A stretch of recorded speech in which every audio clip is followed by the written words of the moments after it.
All right, let's blast off and let's get it twisted. Let's get it twisted. All right, don't get it twisted. As a matter of fact, let's blast off. Epstein saga continues, driving rift in MAGA base. Republicans block Ghislaine. Pro-Israel is mad about Superman plus more people, more celebs coming out as pro-Pal.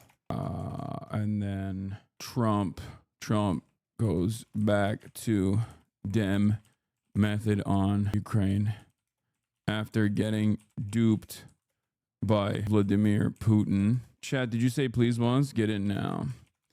There's so much news going on, but also at the same time, Huckabee is now weighed in. Oh yeah, Israel killed an American citizen from Florida, and they're finally speaking on it. It seems U.S. citizen again. U.S. citizen.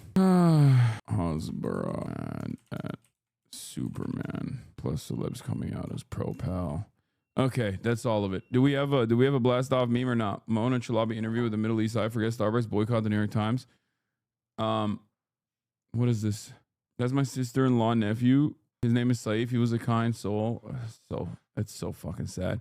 Also, IOF soldiers are just fucking smoking themselves. They're like hella Israeli occupying force soldiers are just committing suicide. 15 this year so far that we know of in 2025. On top of that, Hamas is just like absolutely destroying tanks in Gaza, left and right. It's out of control. Things are changing. Things are changing dramatically, it seems. Okay, where are we? Do we have a blast off meme or not? Do we have a blast off meme or not? It seems like we don't. Pam Bondi is holding a live press conference. It's probably some cartel shit, and it doesn't matter. It's meaningless in the grand scheme of things. It's not something that we care about. You know what I mean? Because we care about the Epstein stuff, and she's not talking about it. Playlist, the Macy's. Thank you for the playlist. Pam Bondi news conference right now. I don't really care about that shit, dude. I'm gonna be honest with you. Unless someone asks her about Epstein and then she flubs it, I'm not there. I'm not in there. I'm not invested. Anyway, here it is. Blasting off. Get the people going. Don't get it twisted. Here it is. Epstein saga continues, driving rift in MAGA base. Republicans block Ghislaine. Israel kills U.S. citizen. Hosmer mad at Superman plus celebrities coming out as pro-Pal. Trump goes back to Dem method on Ukraine after getting duped by Vladimir Putin. Get it now. Okay. La baby. La baby. I just swallowed my own spit on accident. La babu. 24 karat gold. La babu. Did you see there's another flotilla going to Gaza with Chris Smalls? I did, yes. Richie Torres snuck in. That's so funny. I missed personal news. You did, but there wasn't much going on in my life other than I'm cooking. I'm balling, spectacular style. I gained a lot of weight in New York because I was not moving around. I was not working out, and I was eating a lot. And I gotta lock in. My dad is leaving soon, so I'm gonna be able to lock in on my diet finally. And my ankle is fine. It just like still hurts a little bit, which is, it's been a while, so it's crazy that it still hurts. But yeah, that's it. All right, let's continue. Jon Stewart last night talking about Epstein files. Oh, nice. Okay. Let me guess. I think Jon Stewart and a lot of like liberals, even like I would say Sam Cedar, have been kind of treating the Epstein files not as like a real situation, but more so like a self-own by Republicans because they're so conspiratorial. And there is some truth to the fact that Republicans are hyper conspiratorial. And that is precisely the reason why the Republican base is like really, really agitated about the Epstein shit. But that doesn't change the reality that like the Epstein stuff is real. You know what I mean? Like that's not fake. The Epstein stuff is real for sure. It's one of the few instances where like the conspiracy guys are kind of right about it, even if they think it's just like an entire thing dedicated like exclusively. Like here's the thing. Okay. with Jeffrey Epstein, this On just the- happened, I think. Republicans unanimously just voted to block the release of the Epstein files. Okay. Now, I want you to understand something. My assessment is Jeffrey Epstein absolutely belongs to intelligence. Okay. Whether it's just the FBI or Mossad, I think it's a bit of both. All right. Jeffrey Epstein belonged to numerous intelligence communities. And as a part of his operations, he was like a fixer, an in-between, a guy who connected a lot of rich and powerful people, and simultaneously was a serial blackmail operation, right? Blackmailing a lot of the super wealthy, regardless of their ideological background. It's not like a liberal versus Republican conservative type situation. It's more so a elites that run the world type situation where there's no ideological battle lines drawn there. As a matter of fact, the lines that are drawn there are drawn along class boundaries and not, you know, which team you're a part of. Are you a Republican? Are you a Democrat? Like, none of that matters. That's precisely the reason why you got the Hillary Clintons of the world, but then you also have like Republicans that are and conservative political figures, including like members of the royal family, for example, that are involved in the Epstein client list. You got prolific offender of age of consent getting lowered, Alan Dershowitz, also a prominent fixture in the Jeffrey Epstein client list / also directly his lawyer, right? This is a unique spot. I found them. Thank you. This is a unique person that just came out. Is this actually Kevin Spacey's account? Release the Epstein files, all of them. For those of us with nothing to fear, the truth can't come soon enough. I hate to make this about me, but the media already has. That's crazy. It's crazy because Kevin Spacey's like, I've been doing my own thing. Okay? I've been doing my own thing on I've been doing my own Epstein stuff. Like, don't worry about it. So I do think that some of the liberals, like some of the Democrats and their approach to this is basically just to prod it because they know this is an issue that has caused a major fissure in the base and the MAGA base between the base of support and Donald Trump for the first time ever. Okay. And he was found not guilty, to be fair. Brother.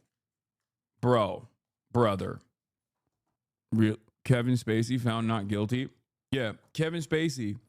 So many of his accusers mysteriously died under mysterious circumstances. Kevin Spacey. That's crazy. Was that Kevin in the chat?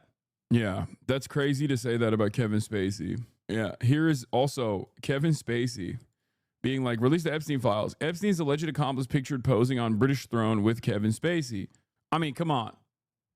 Like, a lot of people will say like, oh, everyone in Hollywood is like elite pedophiles. It's like, I don't know about all that. But there are some who are, you know, engaging in illicit behavior. I can't say too much because I'm like legitimately scared of this person, but there are some whose names we cannot even utter. And I would say Kevin Spacey's on that list. Sometimes directly related to Jeffrey Epstein, other times doing his own damn thing. Next, he'll come after my beloved OJ. He was acquitted. True. Sometimes the criminal justice system does not actually bring justice. In any case, here is the vote. That was unanimous by the Republicans in the House of Representatives that unanimously voted to block the release of the Epstein files. One must ask the question, why are they doing this? Right? Interesting. I do think that a lot of the Democrats in the media and Democrats in general are just like kind of prodding on the Epstein stuff exclusively because they recognize that this is like a thing that the Republicans are mad about. It causes a real fissure in the base in a very meaningful way, in a lot more meaningful of a way than anything else, right? But I want to know for real reasons. I want to know because this is like a prolific sex trafficking blackmail operation that implicates a lot of societal elites. These files. And I also am certainly enjoying the fissure that's happening in the base of MAGA, but more so, I'm enjoying Teflon Don flubbing on this. Okay, Teflon Don is flubbing on this. I will say this much. Okay, this feels like the only way that you can get Americans to identify an issue from a class dynamic. Ironically, it's not like a Marxian assessment of class because it has nothing to do with like people's relations to the means of production, but it literally is like if you're like a super wealthy elite guy, then you're, you know, on the let's not fuck up the bag. Let's not talk about the Jeffrey Epstein shit. And if you're just like a regular dude, even if you're like a small business owner, even if you're the petit bourgeois, you still are like, no, I want to know. I want to know about this shit. It's literally like the most 99.9% versus like the super, super tiny 1%, 0.1% issue. Like this is the closest I've ever seen. This is the closest we've ever gotten to like the entire public unifying on like one singular issue. You've been covering the Jeffrey stuff, Epstein stuff for years. You didn't just hop on it. Oh yeah. No, of course, I've spent many, many years talking about not only Jeffrey Epstein, but like, it's one of those, when people ask me like, oh, what's a conspiracy that you believe? It's the thing that I would always say is like, I don't think this is a conspiracy theory necessarily, but I think Jeffrey Epstein is like directly involved in, with American intelligence. So it's something that I've certainly talked about quite a bit for years at this point. It's definitely one of those like unsolved issues. It's basically like the 9/11 of this generation. If 9/11 itself wasn't the 9/11 of this generation, it's certainly like this is a unifying problem, and not getting any answers on it. And especially the haphazard ways in which the administration is trying to actively push this down the line and just like have it go away, it's making things a lot worse. Yes, I saw Rolling Stone actually had a good release on this. Jeffrey Epstein hired private investigators to intimidate the FBI agents investigating him. I mean, come on. Private mercs? Really? Private mercs, like being able to operate private mercs in this capacity on U.S. soil against literally the top cops, federal law enforcement, is crazy. Okay? So who knows? Here's a statement from a Tara Palmer. Says the Epstein story won't go away because it's not just about sex crimes. It's about class warfare. The elites abused poor kids and got away with it. MAGA was promised justice, but last week it was made clear Trump's not an outsider. He's one of the protected. Yeah. MAGA is full of shit. They only care about the Epstein files because they thought it could hurt the left. This is what I used to think. I used to think that, I will admit something. I used to think that the MAGA base was simply just like cynically saying like, oh, this is a pedophile, that's a pedophile, blah, blah, blah. We're anti-pedophilia. But then some in the base also didn't realize that like they were also pro-pedophile because they would be like advocating for child marriages and things like that. But there are certainly a lot of people who are apolitical, a lot of people who are just like not remotely interested in this kind of thing that unironically do care about, like they do have an anti-pedophilia position. And because if that wasn't the case, they would not be fucking railing at Trump. They would not be getting mad at Trump right now. Do you understand? Like, I think that these guys genuinely think that like, Jeffrey, you're not wrong. Like the initial reasoning for why they were so invested in the Jeffrey Epstein stuff is because it's like deep state pedophilic elite. Liberals are doing this, blah, blah, blah. They thought it would like take down the liberal network of intelligentsia and the liberal network of deep state elites, right? Like the elites on the liberal side and also the deep state working in unison to like undermine Donald Trump, whatever. But there is also like sex crimes taking place that they definitely cared about, right? So now that Donald Trump is basically saying they are getting exposed as being duped and that's what is making them angry, I think there is that for sure, but they've been fucking exposed as being duped over and over again. So why is it that this issue matters more? Because what hasn't Donald Trump hit him with? The Fell For It Again award is a permanent fixture on everyone's timeline at this point because Donald Trump literally says one thing and then does the exact opposite and then literally goes back on the initial promise that he had made 3 times in a row, making people experience whiplash in the process of trying to fucking figure out which dick they need to ride, okay? They will literally be like, oh, we hate the tariffs, or we love the tariffs. Thank you for the tariffs. I'm a trade protectionist. And then the next day he's like, no more tariffs. And he's like, oh, brilliant. Art of the deal, sir. Art of the deal. We hate the We hated the tariffs, actually. And then the next day, he's like, tariffs are back on. He's like, brilliant, brilliant. You're such a fucking amazing commander. You are commanding the economy. So, like, these guys don't give a shit about being duped on a lot of issues. I mean, look at Medicaid, right? Medicaid cuts.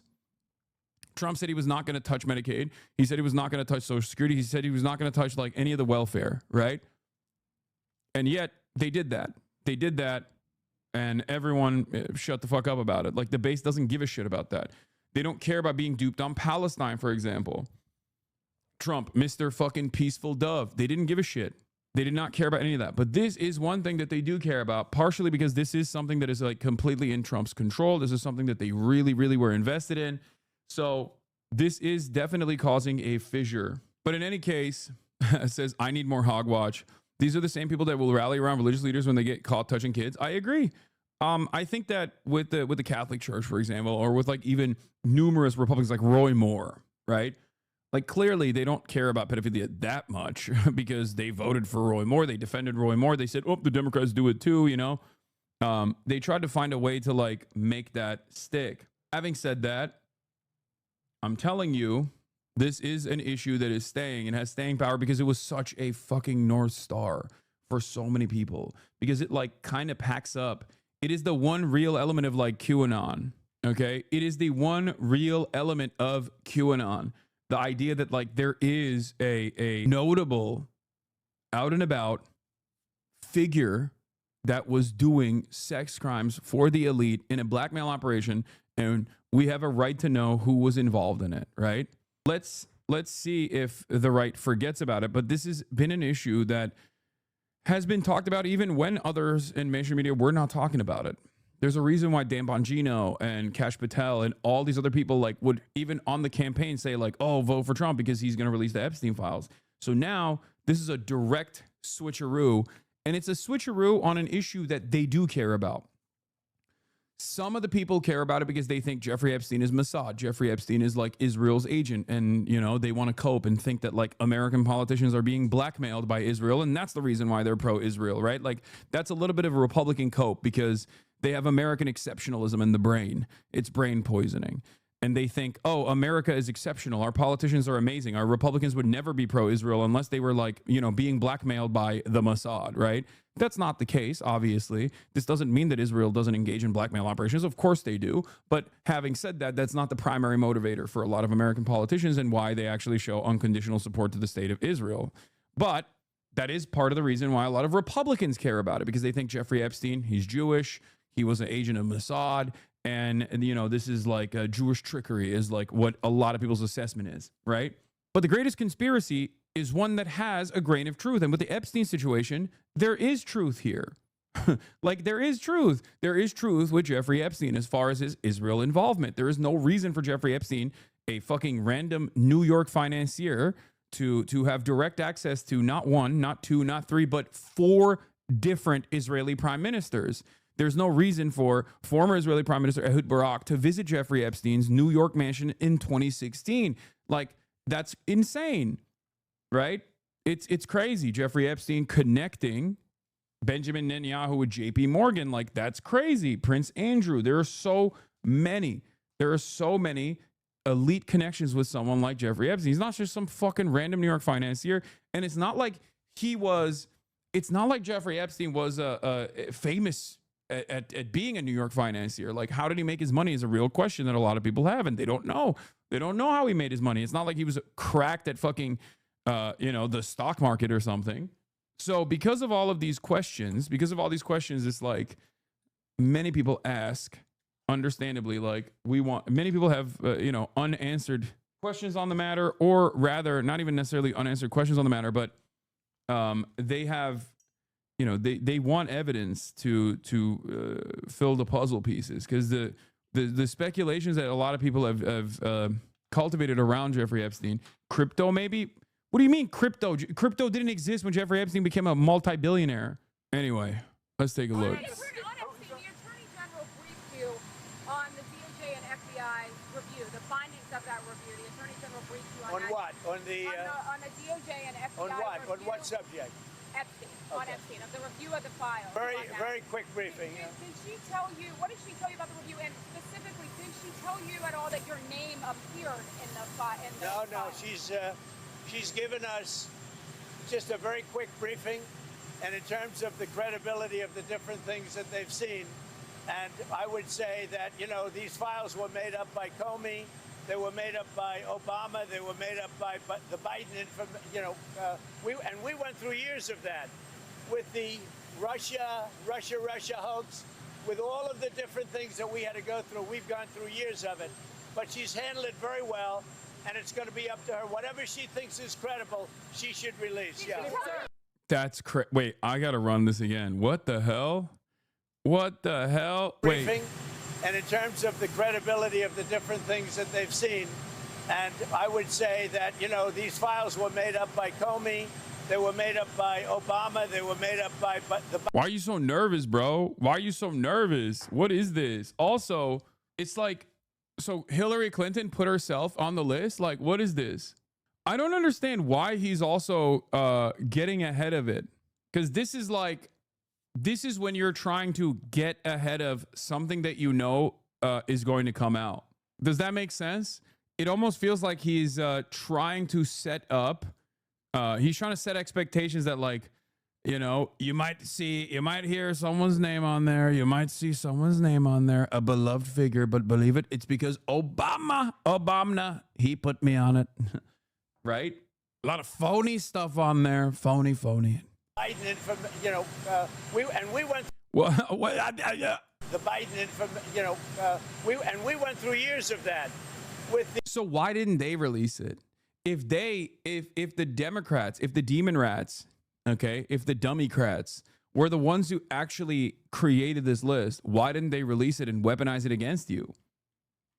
Okay. Also, I thought there was no list. Why is there a list? Now, the reality is, like, is there actually a full-fledged list? There's speculation that there is no, like, real Epstein client list, right? Like, it doesn't exist. It's more so a term that defines, like, everyone that is a Jeffrey Epstein affiliate that might have been blackmailed, right? Or, like, to which degree they were connected to Jeffrey Epstein. That's what it is. I don't really care about parsing through that. I don't care about, like, being a semantics Andy on this shit, because, like, I think it's silly. Some people try to do that specifically. Some people try to do that to make it seem as though there is no list. Like, oh, you mean the black book or whatever. It's like, no, that's not it. That's like Bobby Kotick is on the black book. And not every single person on the black book is a direct client, or at least some people believe that there is not. They're not all clients. Anyway, the demon rats are so diabolical that they wrote it and left it for him to release. Yeah, they wrote it. They put themselves in it for some reason. They were like, hey, we're a bunch of elite pedophiles. We are a bunch of elite pedophiles ourselves as Democrats. And that's why, yeah, Hillary putting Bill's name in the Epstein files. They expect one of us in the wreckage, brother. That's funny. Except Hillary Clinton herself, like, also frequented the Epstein Manors, specifically Zorro Ranch in New Mexico. Like, I think a lot of people are only now paying attention to this shit, so they're, like, kind of oblivious to, like, all of the minutia, all of the many great details that connect the Clintons, who are insanely connected to the Epsteins, okay? Both Ghislaine and also Jeffrey himself. I'm gonna tell you something. I'll give you one example. When Ghislaine Maxwell's father, Robert Maxwell, who was OSS, who was also Mossad, he worked with Mossad, he worked with, like, Western intelligence and with Mossad as well. When he died and he was buried in Jerusalem, okay? Ghislaine Maxwell's father, Robert Maxwell, is the OG spook, right? And he was buried in Jerusalem, and numerous Israeli officials attended his wedding. Okay. One of the people that I believe attended Ghislaine Maxwell's father, Robert Maxwell's funeral, he got a state funeral. Did I say wedding? I apologize. He got a state funeral. Okay. One of the people One of the people that attended his state funeral was Anthony Blinken's stepfather. Like, I mean, I'm sure it's somewhat of a coincidence, right? But it is crazy. It is crazy. Anthony Blinken's father-in-law, or not stepfather, sorry, father-in-law Samuel Pizar was a close confidant of Israeli super spy Robert Maxwell, father of Ghislaine. It is believed that Blinken's father-in-law Pizar was one of the last people Maxwell spoke to before his suspicious death in 1991. Maurice Blinken, the grandfather of U.S. Secretary of State Anthony Blinken, was a fervent Zionist lobbyist. The New York Times credits his work with helping persuade the United States government to support the establishment of the State of Israel. Anthony Blinken even boasted about it in a talk for AIPAC. My grandfather, Maurice Blinken, initiated a report before independence that argued that a Jewish state was indeed possible. That report helped convince many skeptics, including within the United States government. Anthony Blinken's father-in-law, Samuel Pizar, was also a close confidant of Israeli super spy Robert Maxwell, father of Ghislaine. It is believed that Blinken's father-in-law, Pizar, was one of the last people Maxwell spoke to before his suspicious death. Okay? To be fair to Robert Maxwell, he was also one of the most prolific Nazi hunters in World War II. What is this? He was also one of the most prolific Nazi hunters in World War II. Naturally, also a clear-cut war criminal, but you know. After Ghislaine Maxwell's dad died, presumably after falling naked off his yacht, Lady Ghislaine, the funeral included at least 6 Israeli spy chiefs plus Tony Blinken's stepfather. It wasn't Tony Blinken's stepfather, sorry. It was Tony Blinken's father-in-law. Samuel Pizar is Tony Blinken's father-in-law, I believe. Maxwell's afforded a lavish funeral in Israel, attended by Israeli Prime Minister Yitzhak Shamir, Israeli President Chaim Herzog, at least 6 serving and former heads of Israeli intelligence, and many dignitaries and politicians, both government and opposition, and was buried on the Mount of Olives in Jerusalem.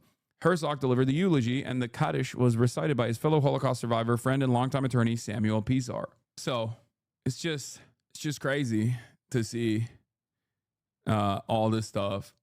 Like, my argument on this, however, my argument against this is when people basically look at the situation and go, oh no, this is all a complex blackmail operation, and that's the reason why Americans are actually totally removed from this. If it wasn't for those pesky Jewish spies and pesky Jewish mind control, that none of these guys would be doing the things that they're doing. And that's fucking bullshit. That's just cope. That's usually just like Christian nationalist cope. No, dog, your fucking favorite politicians are doing this without being blackmailed. Okay? Just understand that. That's what's so goddamn annoying about it, because people will just like try to remove American responsibility from Israel when Israel as a state would not be able to exist without American help every step of the fucking way. Just like Jeffrey Epstein was not exclusively a Mossad operation, and he certainly had CIA involvement as well. That's it. Here, this just happened. Pam Bondi was asked about Epstein. Let's see what she had to say. Question comes in, says, how do you respond to the MAGA base that has expressed a lot of frustration about Epstein? Here's what Pam Bondi's response was. Are you prepared to do that, and when would you? Our memo today, our memo speaks for itself, and we'll get back to you on anything else. I haven't seen all of his statements today. Thank you. So was it Pam Bondiddy? Pam Bongino. We're going to fight to keep America safe again, and we're fighting together as a team. That's what's so important right now.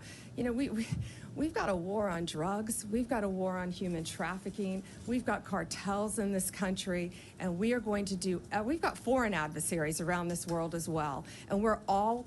Are these even two separate things, the CIA and the Mossad? Sometimes, for sure. A lot of cross-pollination, though. But, you know, sometimes they can operate. I mean, in many instances, they operate independently. But to say that, like, someone can be a member of one and not the other is silly.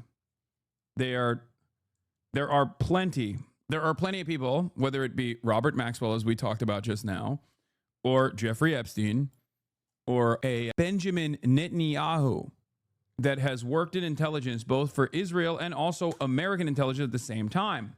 Okay? And the only reason why this exists, the only reason why this can exist, and this is the major cope that a lot of people refuse to reckon with, is that the interests are aligned. if Israel truly was not an American vassal or a vehicle for American empire in the region, then the dual loyalty trope would work, right? Then you could say dual loyalty. These guys only care about Israel. These guys care about Israel more than they care about America or whatever the fuck. But from their analysis and in the eyes of many people, both in intelligence, even though there are some naysayers, and the State Department, caring about Israel is caring about America. It's just caring about more America. Caring about Israel is like caring about the state of Texas, okay? Or the state of Florida. It's just another state. Going to work together as a team to fight to keep America safe again. And I can tell you that's what we're all committed to. Thank you. Thank you all for being here. And thank you for please. Most of the CIA doesn't trust Mossad. I mean, there are, just like in the State Department, there are people who think that the relationship with America and Israel can be a little bit hostile. So there are people who very clearly look to Israel as a intelligence threat, okay?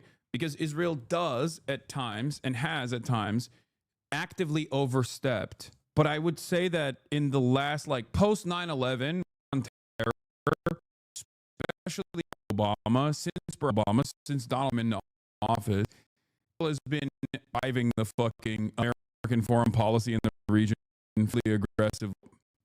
And it begins. Just hold. God, that's so fucking annoying. Come on. Jesus Christ.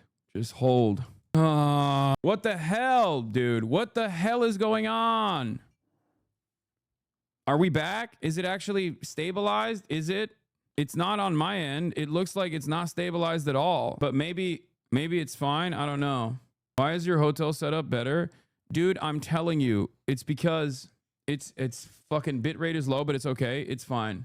It's weird. I've been watching you for years, but it seems like a relatively new thing. It is a new thing. This is a new issue. I suspect that there is a little bit of a delay here. So let's try, as always. Put the number 3 in the chat if you see. Put the number 3 in the chat. Okay. 3, 4, 5, 6. Okay, there's like a slight delay. It's not the end of the world. I'm gonna hit a ingest fix real quick. So you're gonna see me. Okay. Did you hear me say the screen is gonna go black? Some people say no, some people say yes. Okay, well, we're back. We're good. It's fine. The delay is gone. Okay. All right. Let's finish this little clip up. The Russia hoax, with all of the different things that we had to go through, we've gone through years of it, but she's handled it very well, and it's going to be up to her. Whatever she thinks is credible, she should release. Yeah. On Texas, how many more seats do you want the Republicans to? Russia. Here's another one that bites the dust, by the way. Another Mr. Conspiracy, famous for the 2000 Mules documentary that claimed that the election was stolen from our big, beautiful president, Donald Trump, because Donald Trump was going after elite pedophiles. Turns out Donald Trump might be one of those elite pedophiles. But Dinesh D'Souza here also saying, come on, guys, don't care about this stuff. I'm going to talk about the Epstein files, and I'm going to make the case that even though there are unanswered questions about Epstein, it is in fact time to move on. I'm going to talk. Yeah, it's time to move on, guys. Come on. Guys, it's so silly. Move on, please. Why do you care about this? Why does anybody care about this? I don't understand. Come on, just move on, dude. Move on. It's chill. It's fucking lame to care about this stuff. This stuff that I definitely cared about a lot and talked about a lot. Okay? Move on. It's okay. Of course, Donald Trump, as we know, directly called these people to tell them to shut the fuck up. Ironically enough, but it's not going to happen. They're talking about a pedo ring of Elise like it's my ex-girlfriend, Lamau. I know. Come on, it's good for your mental health. It's good for your mental health to move on from the elite pedophile ring that we talked about extensively. Did you ever see this last year? Oh, the Jeffrey Epstein saga by Jay Aubrey, an elite pedo ring? No. And this was just part one. Jaubrey cooked on this. I never got to actually watch this. Maybe if we have some more time at a different point, we could go through it. If they threaten you to move on, would you tell Chad? Dog, I have been threatened to move on. Not by the Jeffrey Epstein stuff, but oh my God, I'm getting effed again. Oh my God, I'm getting ass fucked today. What is happening? What is happening, bro? This is so goddamn annoying. It is so lame, brother. What the fuck? It's crazy. I'm at 900 bit rate right now. 900. It doesn't even show up on my fucking internet speed test. What is this? What is happening, bro? What is happening? Hold on. It's good now, but wow. It's just lame as fuck, dude. Holy shit. It stabilizes. It stabilizes because of the new thing that I'm using within OBS. But like my chat, I don't know what it is. I don't know what the fuck's going on, but like my upload, listen to me. Okay? My upload is at 35 or 39.5. Okay? Megabits per second, which is pretty good. But on my OBS, it says 0 drop frames because I'm using the beta thing now. The beta thing, it's a node issue and Spectrum isn't going to fix it. Yeah, I think it's just like straightforwardly a node problem. You're right. That sucks, actually. Shut the fuck up. It's good. It's good for America. It's good for Los Angeles. Shut the fuck up. I know it sucks dick. Okay? I know it sucks dick for fucking every competent first world nation, okay? But it's good for my purposes. I just need 6,000 kilobytes, okay? 6,000 plus kilobytes for upload.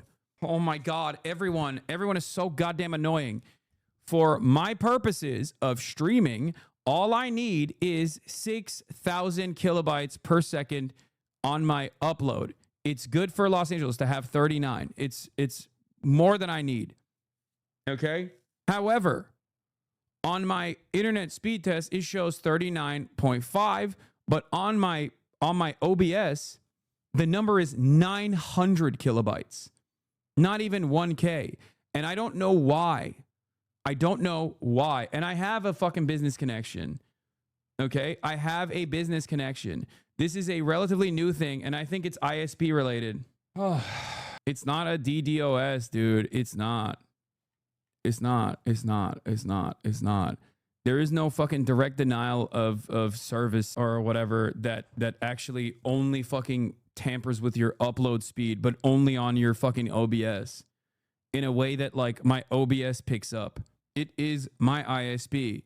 It probably is. I mean, we have looked at the ping and we mapped it out. We showed Spectrum exactly what node is fried in the process. Okay? It is 100% a node issue. That's what it is. While the internet is pinging from the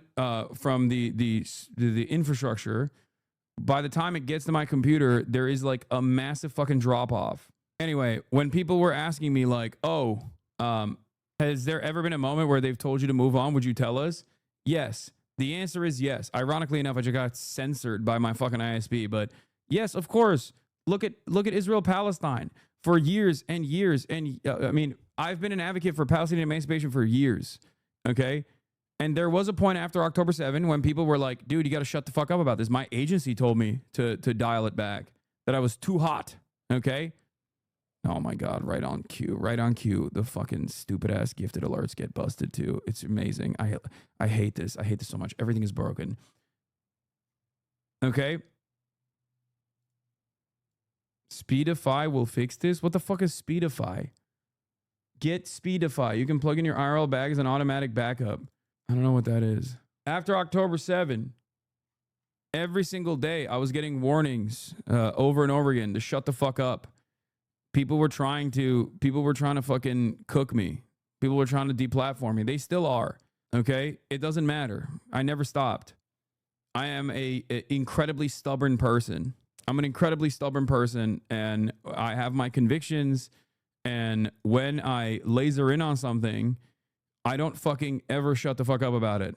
That's precisely the reason why I covered Israel's genocide every single day, regardless of how many people left this community, regardless of like the repercussions, regardless of the fact that so many people now consider me to be a terrorist, you know, and just have no fucking issues flinging that statement around, even if it's like, even if it has direct consequences, like literal consequences, like criminal implications under this administration. Okay, so no, I mean, people still don't let you forget that you were. People don't forget how you feel, even if they eventually arrive at your position after the fact. They still don't let you forget that you made them feel stupid. You made them feel silly. Oh my God. Oh my God. Christ. It's crazy. At least the failover thing that we have. God. Oh my God. I mean, it's fine. It's like it's still serving. You can still see it. It's just like there's a quality drop off, a spectacular quality drop off. It's just a mini F. But it's feeding you the okay, hopefully this will get you to see. Okay. For justice from the family of a young American man beaten to death by settlers in the West Bank. Hundreds of Palestinians turned out for the funeral of Sayfullah Musalat on Sunday. The 20-year-old was born in Florida to parents of Palestinian heritage.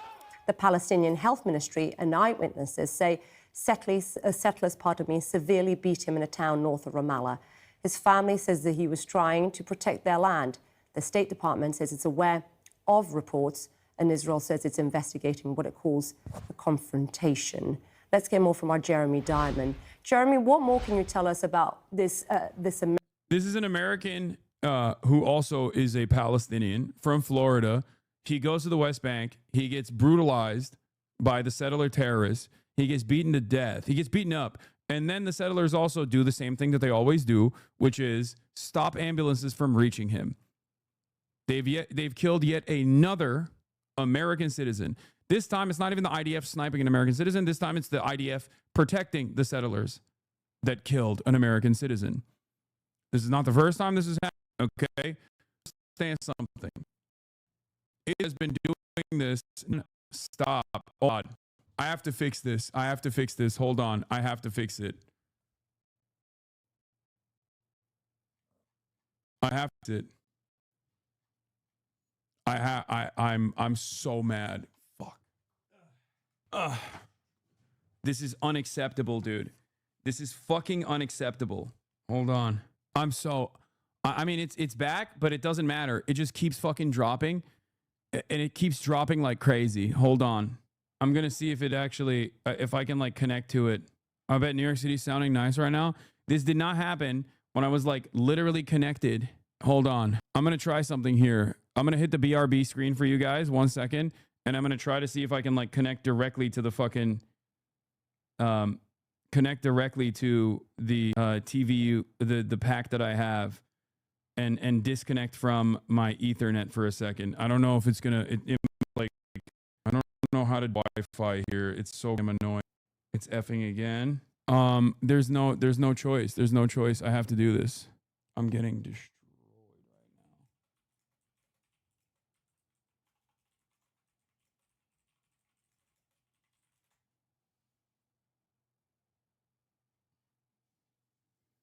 Guys, shut the fuck up. I'm not done. I'm still here. Okay.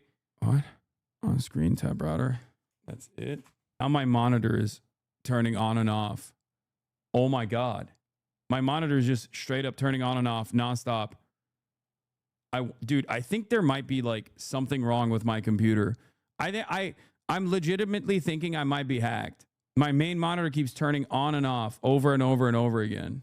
Career is over, little bro. I don't know what the fuck is happening. Yeah, it's just like literally turning on and off over and over again. GPU might be dying. It's not my GPU. It's not Linus, dude. Dude, hold on. I'm going to film this. I have no idea what the fuck's going on. It just keeps turning on and off, on and off. None of the other monitors, just the main one.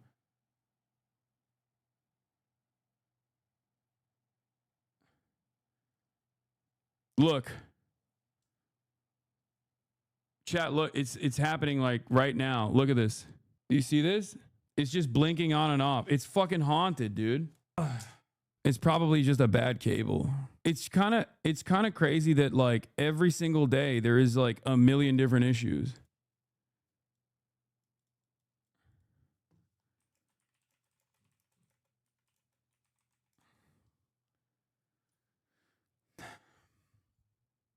I'm starting to wonder if you need a new power strip surge protector. I'm guessing on random.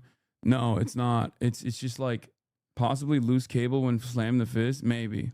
I think it was a loose cable potentially because I just pushed the cables back in and it stopped. Hold on. I'm going to test this out real quick with my... I'm going to test it on my phone real quick to see if it's like connecting to the internet. And then if it connects to the internet on my phone and I have like actual internet on my phone, then I'm going to straight up go to that. Hold on. Okay, I'm going to shut off my Ethernet. I'm going to shut off my Ethernet. How do I disconnect my Ethernet?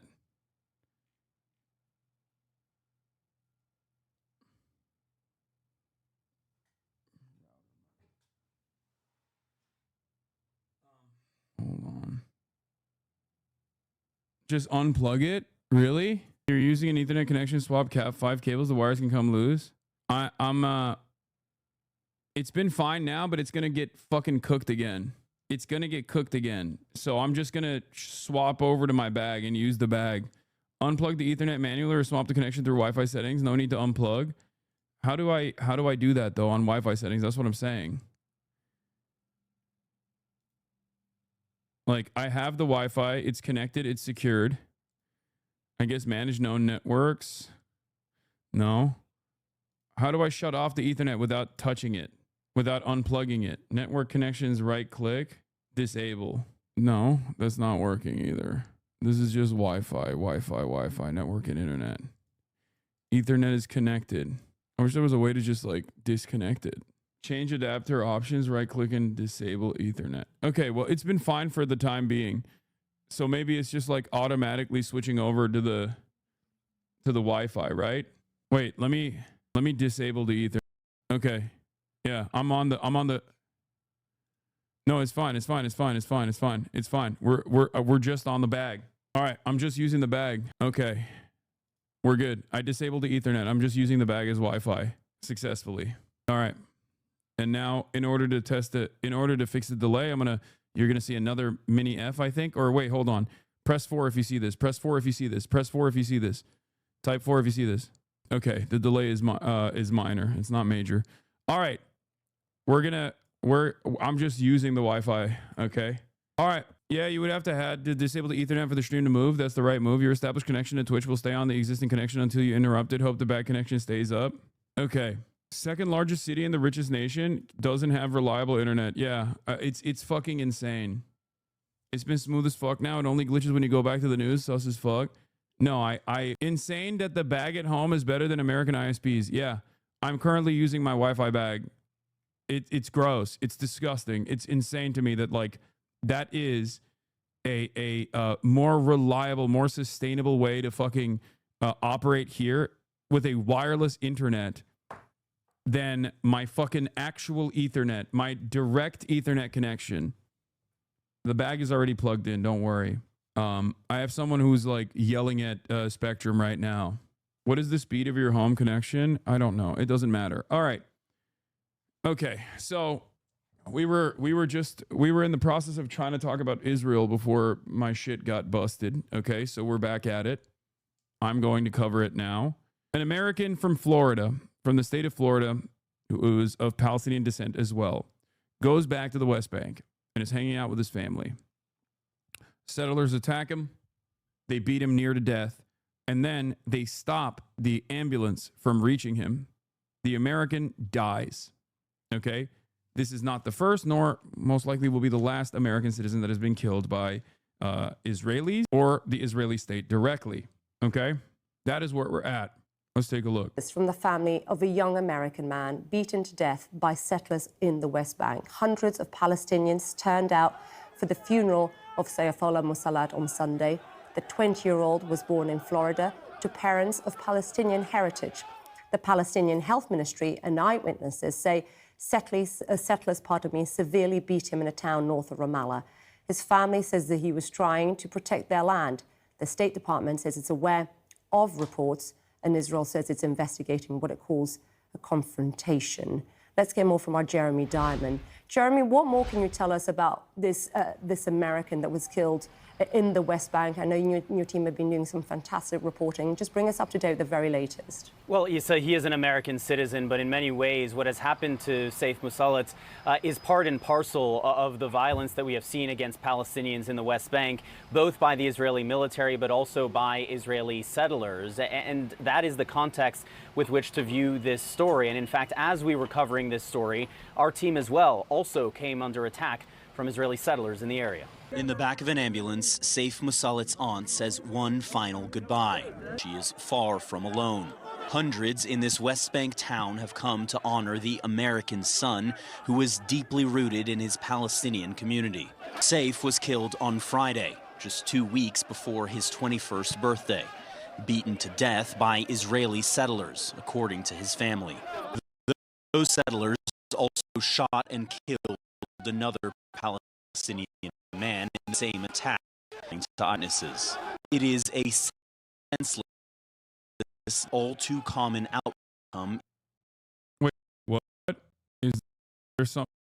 Is there an issue?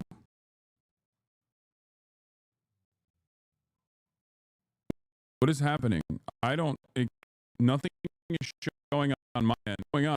Is there a hold on visible on my end? That's an issue. CPU 53 degrees at 18% is really choppy. You're saying is stuttering bad like it was before? It's not your internet. It's your PC. Wait, this doesn't make any fucking sense. Is it still stuttering? It might be like Twitch related. I don't understand. Hold on. This might be like maybe on the Twitch side then. It is a senseless, all too common outcome. What the fuck? You are being throttled via Twitch or ISP. It's happening worse when you play the video. Oh my God. I am not on Ethernet any longer, and it doesn't even matter. Look, chatters, look here. I'll show you something. Down here on your OBS, it shows, okay? Down here, it shows what the bit rate is, like what the immediate like internet that you're getting, how much upload speed you have, okay? It doesn't stutter when you don't play videos. It's when the video actively plays versus is paused when it becomes choppy and stutters. You have been having this stutter for nearly a month. Hello, are the mods not talking to him? The longer you guys lie to him that it's not a hardware issue, the longer the issue goes on. It's been a month at least. Lamau, take a week off. Stupid. This is my literal fucking job. You think I haven't had people here? You think we haven't like tested everything? Are you that stupid? Are you actually dumb? You must be, right? If you think that we haven't like tested out the hardware failures. Live streaming is still a relatively new phenomena, which is precisely the reason why there are still a million different problems that persist. And there are numerous points of failure, and identifying exactly what the point of failure is quite difficult. All I can say is it's not a Twitch issue. I was watching someone else immediately before you, 1 to 2 hours, and there were no issues. We've done a packet capture. Yes, it was one of the nodes on my ISP, but right now I'm not on the ISP. I'm currently on, I am currently not on the ISP. I'm on the backpack.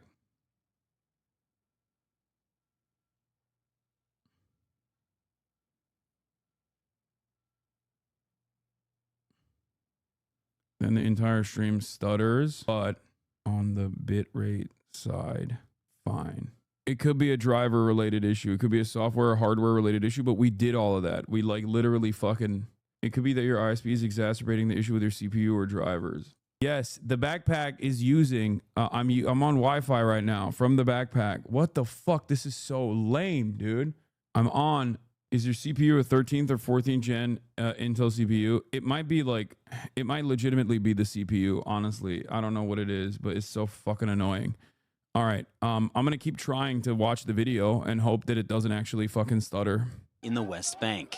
Today, it is an American citizen being put to rest here, but over the course of the last 20 months of this war, nearly 1,000 Palestinians have been killed in the West Bank and East Jerusalem, according to the United Nations. But today, Saif Musallat's family is demanding an American investigation into his death.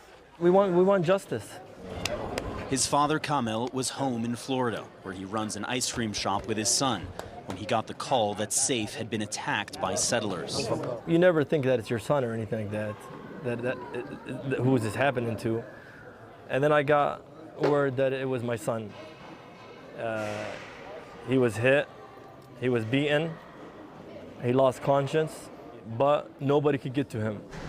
Ambulance couldn't come in. Why? Because the IDF restricted that. The IDF blocked that.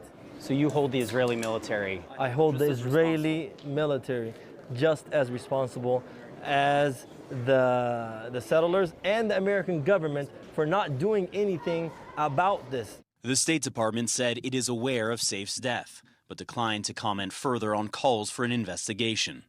Israeli authorities say they are investigating but have not made any arrests. For 2 months now, Palestinians here say Israeli settlers have been encroaching on their land and terrorizing Palestinians who try and access it. This was the scene on Friday as Saif and other Palestinians tried to reach their farmland. Hafez Abdel Jabbar said he saw settlers chase after a man he would later learn was Saif. They ran up the hill, they caught Muslim, they started beating him with sticks. By the time he reached Saif's body, he was already dead. As we head to the location where Saif's body was retrieved, a white vehicle suddenly appears behind. Yeah, the media crew that also went to cover this got attacked by the fucking settlers as well. They are such freaks, dude.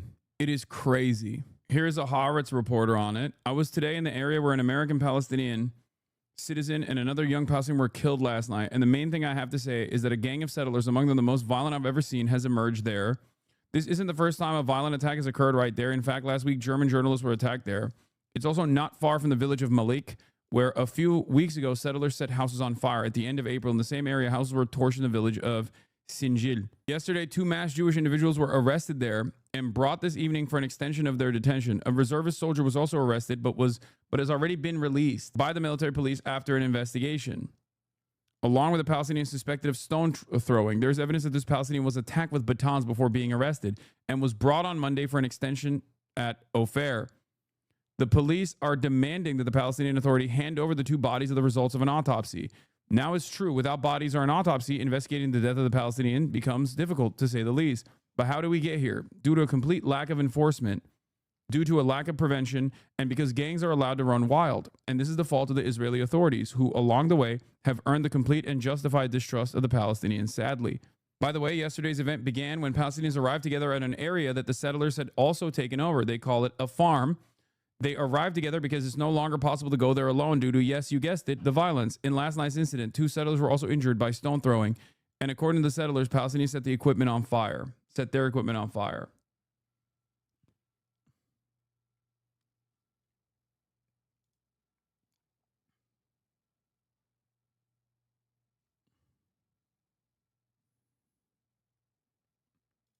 I mean, this is accelerated Jim Crow South shit.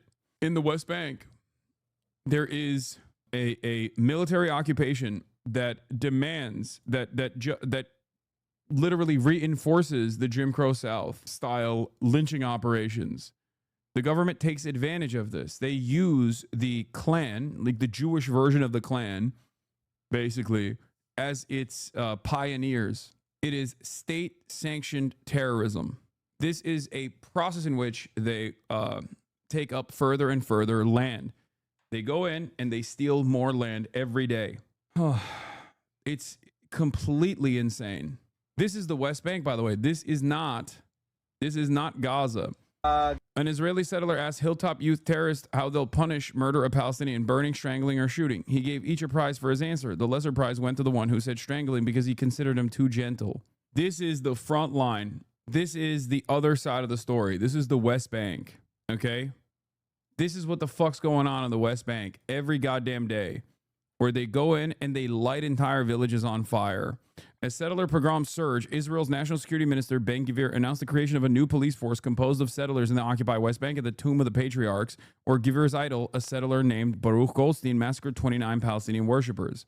This is the other side of the story that also doesn't get a lot of coverage. Father says we are completely aware of all this shit, and we're letting them do it. We love it. We enjoy it. Here in the United States of America, we are not oblivious to this reality. We know it. Okay? Settlers have always been a blight. Okay? But this past year, post-October 7, they have been even further emboldened. The Benjamin Netanyahu coalition with Itamar Ben-Gvir, the incredibly right-wing coalition that they created, basically gave them carte blanche. You know these people. You know who the leaders are. You know how they operate. It's not like they hide their operations. They're very proud of their operations. As Louis Theroux, when he went and had a conversation with one of the leaders of the settlers, the settler terrorists, she very openly stated on BBC that the government was sanctioning this. The government loves that they're doing this. Yes. We have a group of settlers who are now following us in their vehicle. They've put their masks on as well, which is a concerning indication. At an intersection, the settlers get out and try to pelt our vehicle. But we manage to approach a nearby Israeli border police vehicle, and the settlers turn around. No, he's trying to get rocks. Shoot. When not in front of the camera, the Israeli government encourages the settler violence very directly. I mean, they don't arrest them. And they've gotten so out of control that Bezalel Smotrich literally told the settlers not to fucking beat up the IDF. They've gotten so out of control that sometimes they will beat on IDF. Like, they will beat on the very same military occupation that protects them with their fucking weapons. Okay? It's insane. This is the purest distillation of Zionism. Okay? That's what it is. This is the tip of the spear. Only a couple weeks ago, they thought that the IDF was not sufficiently allowing them to kill Palestinians and do pogroms, so they fucking attacked the Israeli occupying force soldiers, who are not innocent victims in this at all. They are participants. They're willing participants in this. Important to note that this is taking place in the West Bank, ruled by the secular Fatah that has renounced violence and recognizes Israel. No matter how the Palestinians react, they are met with oppression. Exactly. And as a matter of fact, Fatah, and specifically the Palestinian Authority, is literally an Israeli security function. The Israeli government utilizes the Palestinian Authority as a part of its security apparatus. The Palestinian Authority collaborates with the Israeli government. The Palestinian Authority actively will go after anyone who is engaging in the legal right and the moral right to resist against the illegal Israeli occupation. They play a formative role. They play a formative role in suppressing any sort of legal Palestinian resistance in the motherfucking West Bank. Okay? It is crazy. Who are the PA? The Palestinian Authority, are, de facto, basically capos in this process.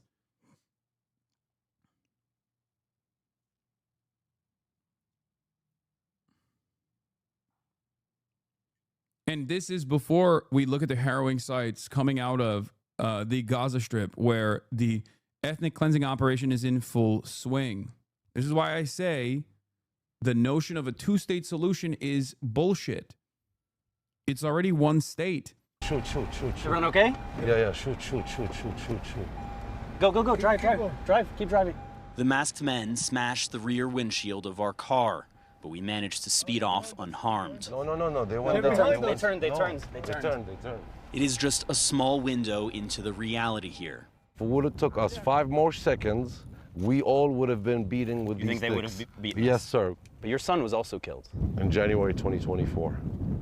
By a settler. Simply just being there barbecuing.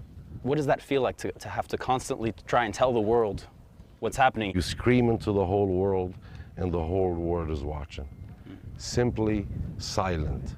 Seeing all these mothers put their sons that they worked so hard to raise them up for 20 years, and you pick them up and you put them in the ground, under the sky, and the silence go on and on and on. And Israeli police tell us that they have opened an investigation into the attack on our team, and they say that they, quote, take such matters extremely seriously. We will. No, they don't.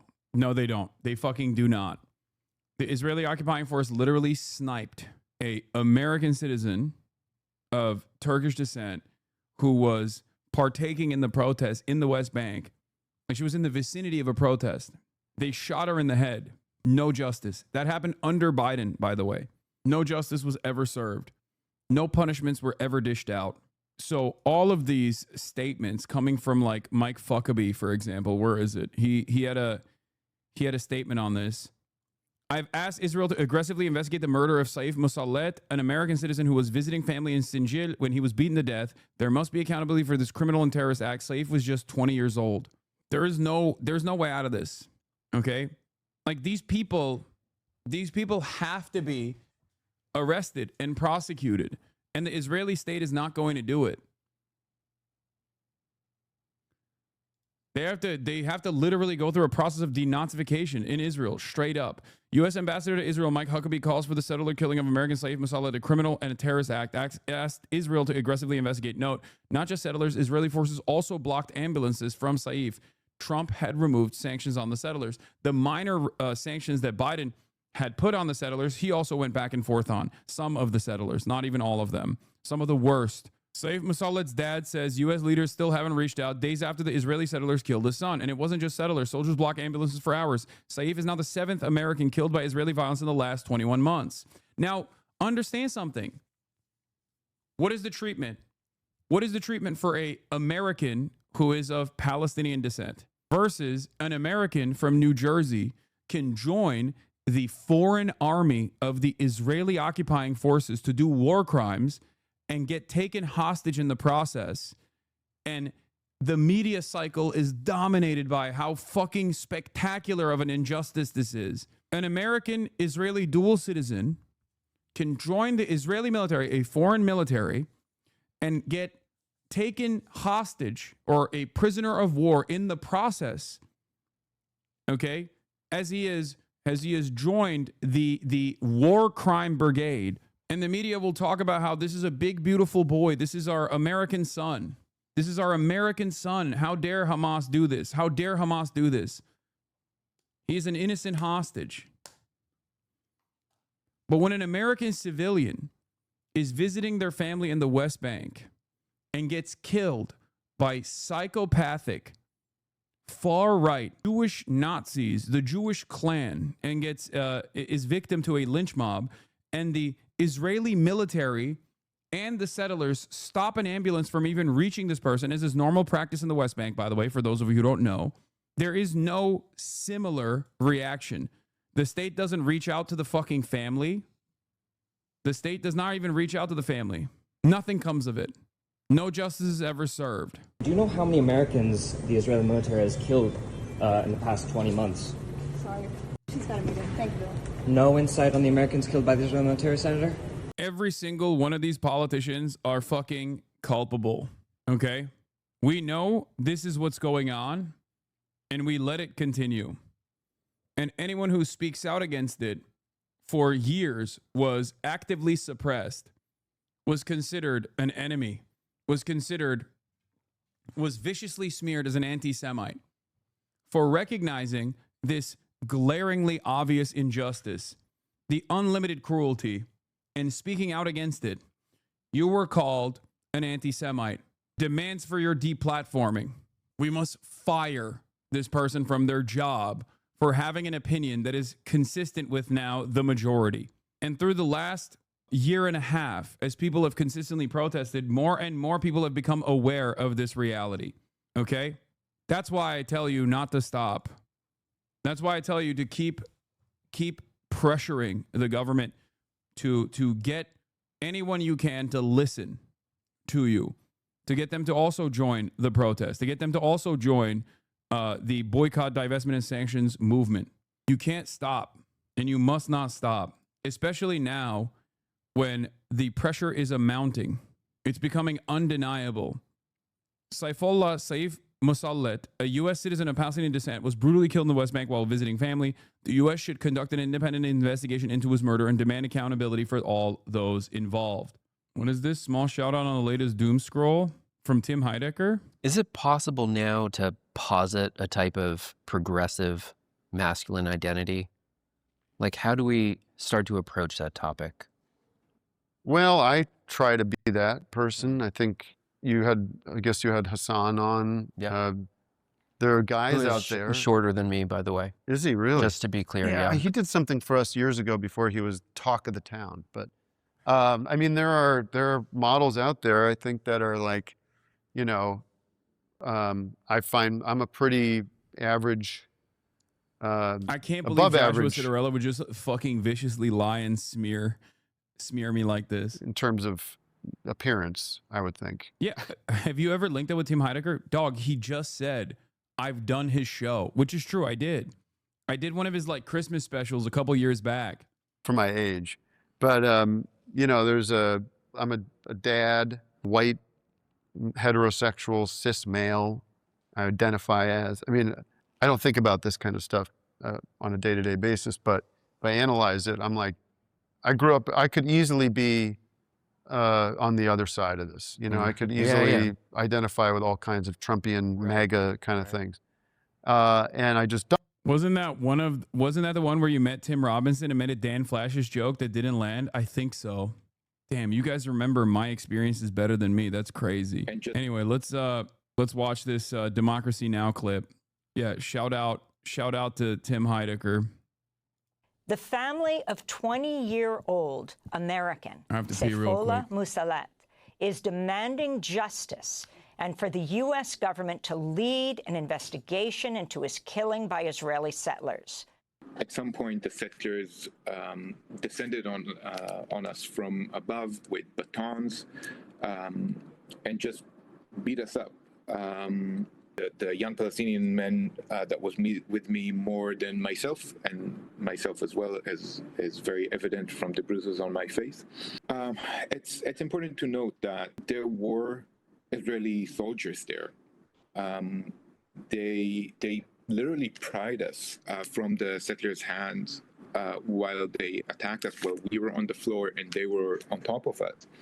Despite that, they've chosen to detain and arrest us and do nothing with the assailants, despite having seen everything and despite having been there. The settlers and the military don't only work hand in hand, they are part and parcel of implementing the same policy of the Israeli government, of the Israeli regime, the policy of ethnic cleansing in the West Bank, the policy of employing as much violence as possible in order to remove Palestinians from their land. How deep is your ask to the U.S. government to themselves respond to this and to not simply defer to the Israeli government? I deeply request. I feel he's an American. Like Trump says, America first. Like, so he's an American. So why are you not putting America first? An American has been killed by Israeli violence, Israeli settler violence, Israeli settler. It might be my opinion, but I call it Israeli settler terrorism. That's what it is. Dude, let's be real, okay? It's not America first. When it comes to whatever Israel is doing, it's Israel first, okay? Straight up. No, he not legacy American, as the fash will say. It doesn't matter, bro. Rachel Corrie was a legacy American. She's a white woman from Washington. Israel murdered her in the early 2000s. Nothing came of it. It doesn't matter. Israel has killed American soldiers, dude. What are we talking about? USS Liberty. Like, there is no putting an end to this until there is so much pressure that it is undeniable, unavoidable, so much pressure from the public that the American government has to recalculate its allegiance. And they have to change direction, that it becomes unsustainable. We play our part in this. It's that simple. And it's so crazy that there are still people out there who go, oh, dude, you're calling this a Nazi state? It's really fucked up. It hurts my feelings. It's like, dude, fuck your feelings. It is a Nazi state. The fuck does your feelings do not factor into this equation at all. What do you mean? Oh, it makes me uncomfortable. It's like, okay, the reason why it's making you uncomfortable is because you cannot separate yourself and a piece of your identity from this fucking Nazi state. That's not my problem. That's your problem. You have to deal with that. What the fuck are you talking about? There is no way out of this. They're doing Fourth Reich shit over there, and we're still having a conversation surrounding the feelings of people in America in the fucking heart of empire. How selfish. How stupid. How incredibly self-interested. I cannot comprehend how you can be like this. Like, I'm sorry that you were fucking brainwashed into thinking that this state has to be this violent state, this violent entity in the region, and that like somehow is a formative part of your development, a formative part of your identity. Suck my dick. Like, what does it have to take? How many Americans do they have to kill?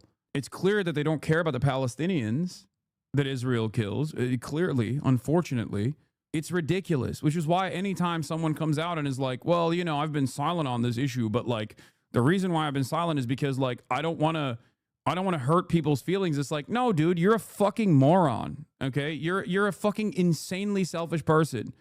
You're an unimaginably selfish person to look at this like very obvious modern Nazi movement, because that's what Zionism is, doing exactly the same shit that the Nazis did. A fucking lunatic state that is completely belligerent, that have lost the plot, that are conducting an ethnic cleansing operation in Gaza, while also simultaneously maintaining an occupation and subsequent pogroms in the West Bank. And you're just like, oh, but what about my feelings? Fuck your feelings.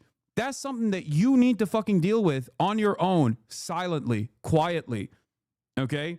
The very fact that we even spend any time thinking about the personal feelings of Americans, Jewish Americans, Christian Americans, people who are just like, people who still hold on to this notion that like liberal Zionism is actually a reality, whether it's not just like liberal Nazism, liberal fascism, because that's what it is ridiculous. The reason why I'm talking about this also is because while this is happening in the West Bank, Israel has not even let up a little bit from its ethnic cleansing campaign in Gaza.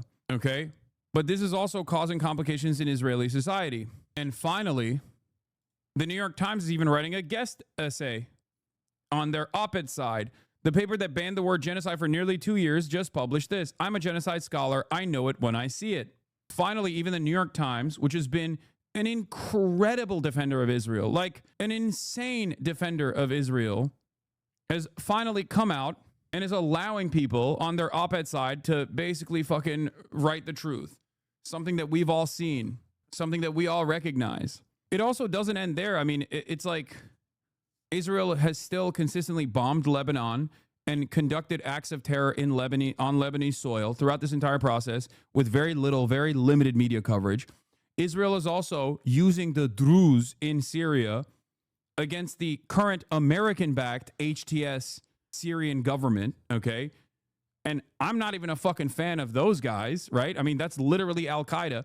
And Israel is now using, while they were associated with the ISIS-style al-Nusra formations in Syria because it was against Assad, now they're using the Druze minority groups in the area by arming them and actually fucking causing instability in Syria as well, while simultaneously bombing Lebanon.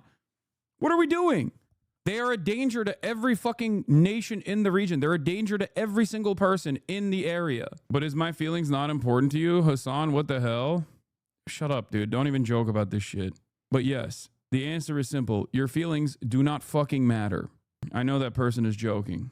The same arguments you use to defend genocide of fascism in the Israeli government could be used to defend Hamas. I gave dishonest Alan Dershowitz a lesson on history and morality, double standards on Israel and Palestine. Apparently, according to Alan Dershowitz, everything is the fault of the Palestinians.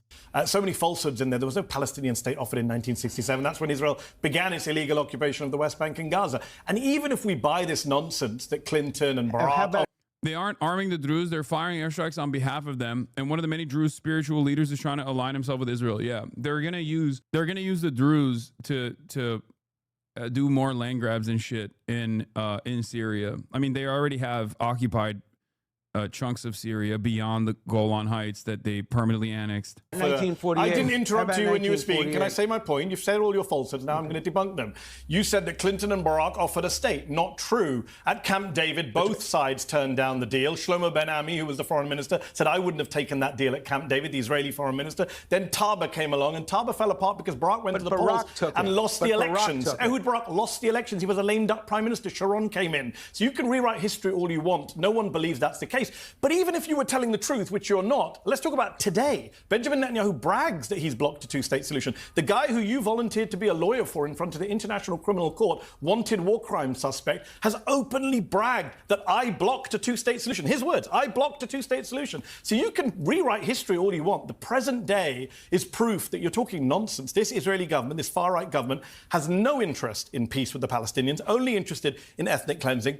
And the best part of listening to you speak about agency, everything you said could be said about Hamas and the Palestinians. The Palestinians would say Hamas is a result of Israelis not giving us our freedom. Hamas is a result of Israelis besieging and boycotting Gaza for decades on end. Hamas is a result of Israeli leadership coming and killing our... This is the one aspect that liberals have not gotten on board with, that they can't contend with. Many liberals will say, oh yeah, Israel's doing a genocide without a doubt, but I can't get myself to be aligned with like scary Muslim terrorist groups, okay? I can't put myself in the shoes of like the average Palestinian that has been fucking orphaned by the Israeli state and has been destroyed, has had all of their living standards destroyed. And like how this kind of violence, this kind of permanent violence begets some kind of militant response, understandably. That's it. That's the one aspect that you can't like get many liberals to understand. And that is precisely the reason why so many liberals will actively say I'm a radical, dangerous terrorist, terrorism supporter, blah, blah, blah, blah, blah. They just can't. They can't. That's, I mean, more and more of the youth don't give a shit, and they recognize right from wrong. They understand that, of course, there's going to be some kind of militant response to Israel's genocide, Israel's actions in general, in perpetuity. But that is the reason why, like I said, that is the reason why so many people still fucking react in the ways that they do to my commentary on the issue, because I contextualize the violence or the militant resistance that comes as a direct consequence of Israel's unlimited amounts of violence. If I just stayed talking about just Israel and then did not contextualize why people defend themselves against this kind of violence, then I wouldn't be doing my job. I don't think I would be giving... I don't think I'd be giving justice. I don't think I'd be giving a voice to voiceless people that otherwise will never be heard. Their perspective never shared in Western news. That's it.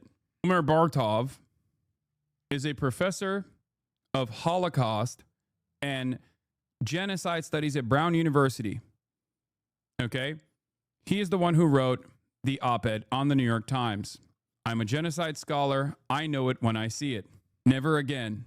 Now, remember, they are like, this is as close to, this is what you're going to get. Like, that's it. You know what I mean?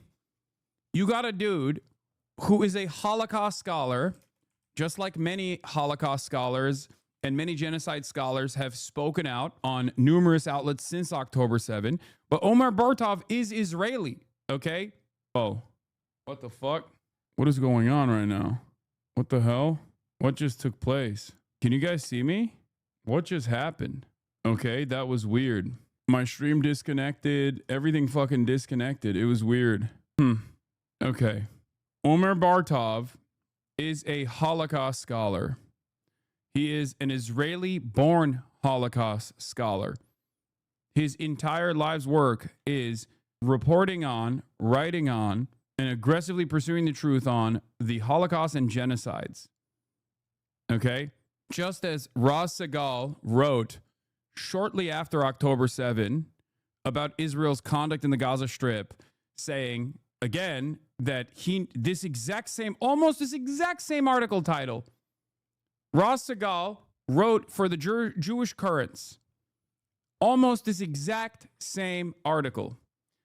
And now, almost 2 years after the fact, you finally have the New York Times also writing this exact same article. Obviously, things are changing, okay?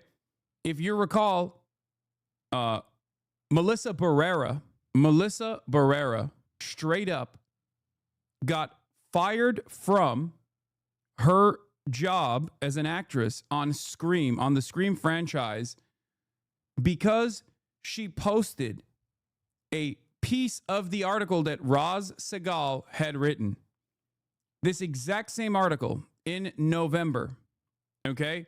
And they openly stated that the reason why she was fired was because she had posted anti-Semitic statements. The anti-Semitism was her posting on her Instagram story a quote from Roz Segal, a Jewish Holocaust historian, writing for the Jewish Currents magazine. It's fucking insane. A month after the Hamas attack on Israel on October 7th, I believe there was evidence that the Israeli military committed war crimes and potentially crimes against humanity in its counterattack on Gaza. But contrary to the cries of the Israel's fiercest critics, the evidence did not seem to me to rise to the crime of genocide.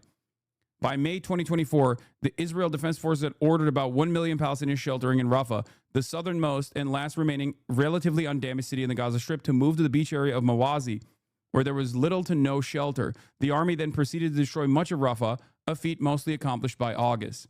At that point, it appeared no longer possible to deny that the pattern of the IDF operations was consistent with the statements denoting genocidal intent made by Israeli leaders in the days after the Hamas attack. Prime Minister Benjamin Netanyahu had promised that the enemy would pay a huge price for the attack and that the IDF would turn parts of Gaza where Hamas was operating into rubble. And he called on the residents of Gaza to leave now because we will operate forcefully everywhere. Mr. Netanyahu had urged his citizens to remember what Amalek did to you, a quote many interpreted as a reference to the demand in a biblical passage calling for Israelites to kill alike men and women, infants and sucklings of their ancient enemy. Government and military officials said they were fighting human animals and later called for total annihilation. Nissim Vaturi, the deputy speaker of the parliament, said on X that Israel's task must be erasing the Gaza Strip from the face of the earth. Israel's actions can be understood only as the implementation of the expressed intent to make the Gaza Strip uninhabitable for its Palestinian population. I believe the goal was, and remains today, to force the population to leave the Strip altogether, or, considering that it has nowhere to go, to debilitate the enclave through bombings and severe deprivation of food, clean water, sanitation, and medical aid to such an extent that it is impossible for Palestinians in Gaza to maintain or reconstitute their existence as a group. My inescapable conclusion has become that Israel is committing a genocide against the Palestinian people. Again, this is an Israeli Jewish Holocaust scholar writing this article, okay? On the New York Times. It's fucking over. This is like the last bastion of defending Israel. New York Times is institutionally one of the greatest defenders of Israel and its genocide and Zionism in general. Always has been. And it has severely escalated its journalistic malpractice at the behest of the Israeli state, at the behest of Israel's genocide. It is not an accident that they refuse to call it a genocide. This is an opinion piece on the New York Times now, finally, openly and actively calling it a genocide. It's basically this and the BBC that have done a severe disservice to the public by casting aside their journalistic duty, casting aside their primary responsibility of covering the truth, reporting on the truth, no matter what kind of ally is engaging in this kind of misconduct or genocide. And now even the New York Times is falling. If there was any sort of justice, New York Times the New York Times editors that have redirected the coverage in this way would also be criminally prosecuted, as journalists were criminally prosecuted under Nuremberg. Okay? It's that severe. There are people who have blood on their hands at the New York Times, 100%.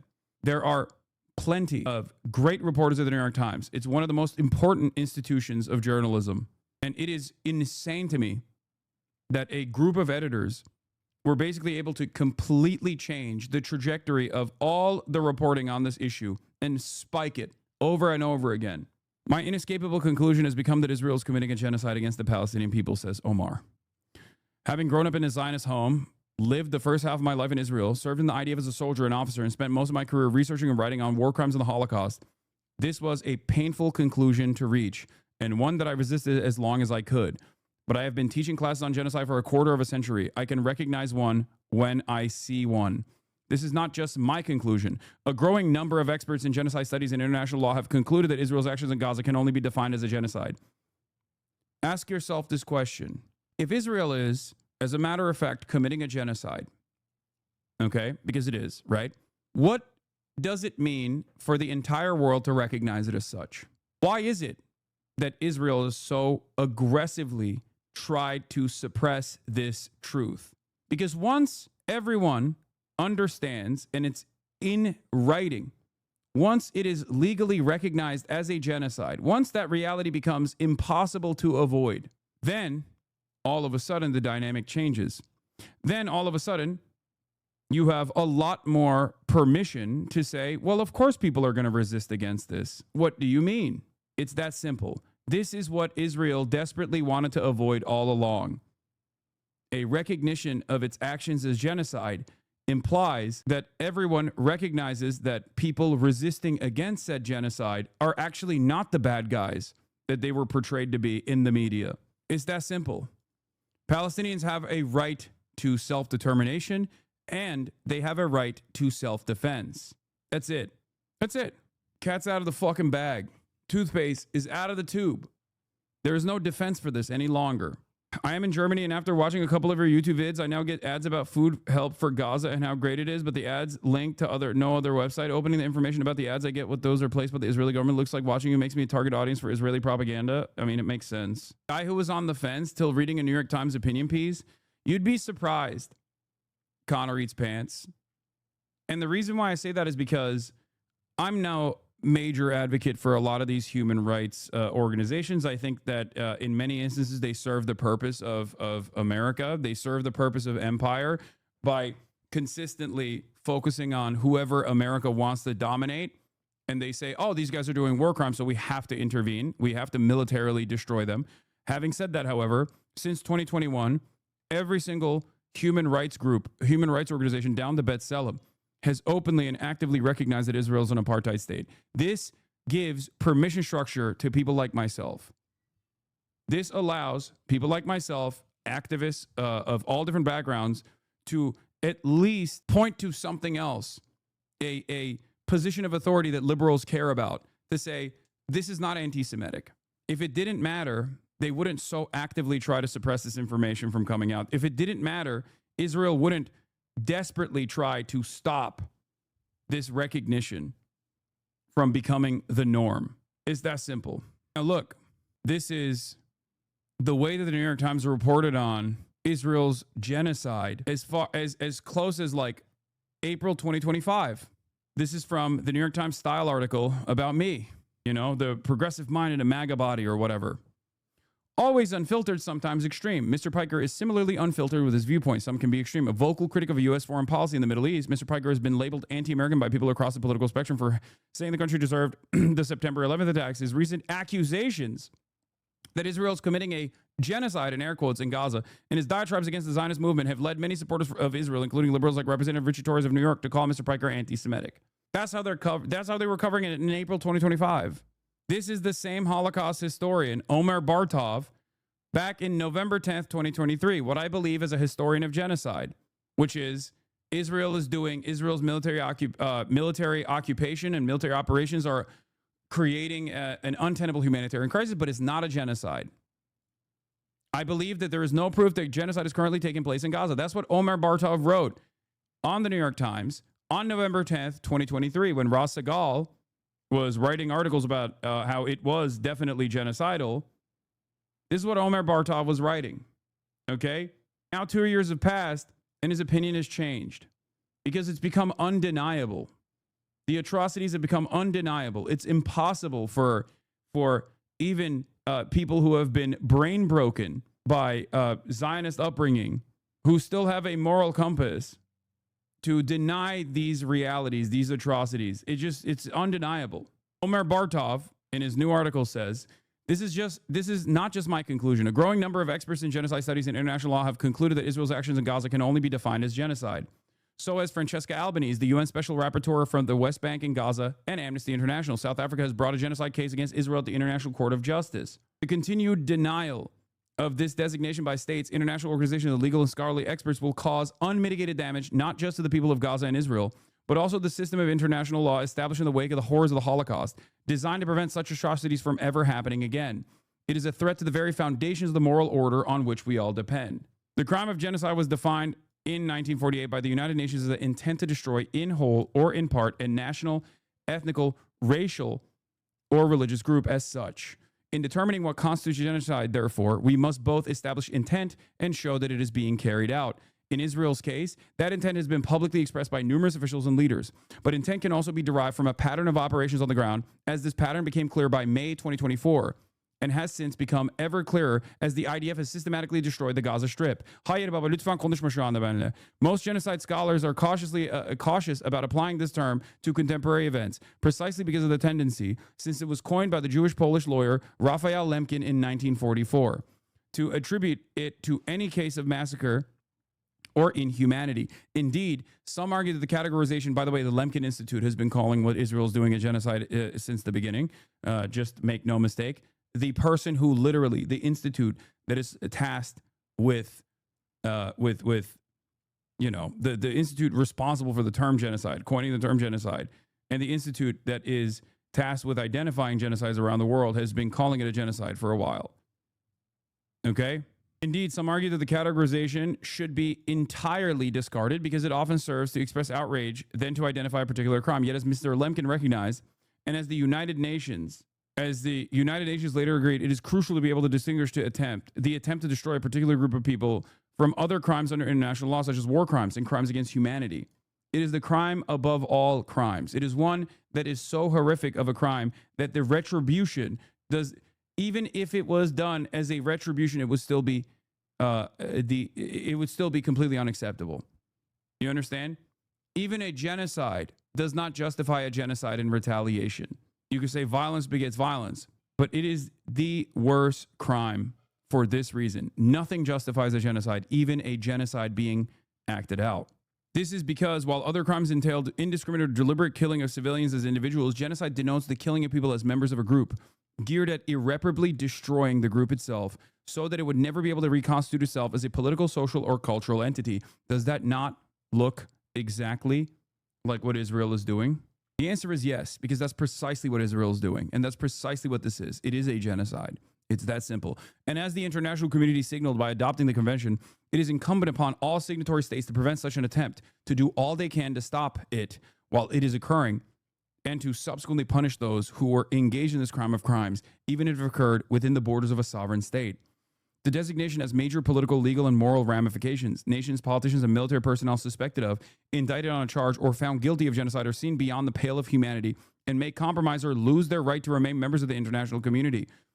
They lose their lives. Or at least that's how it worked in the past. They were executed after being found guilty of doing a genocide. They were hanged. The designation has major political, legal, and moral ramifications. A finding by the International Court of Justice that a particular state is engaged in genocide, especially if enforced by the UN Security Council, can lead to severe sanctions.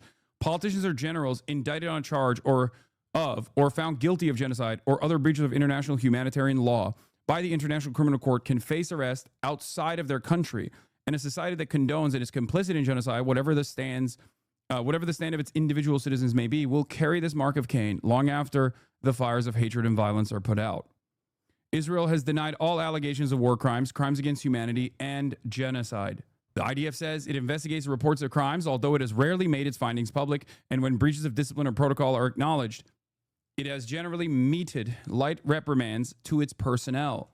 Israeli military and political leaders repeatedly describe the IDF as acting lawfully, say they issue warnings to civilian populations to evacuate sites about the attack, and blame Hamas for using civilians as human shields.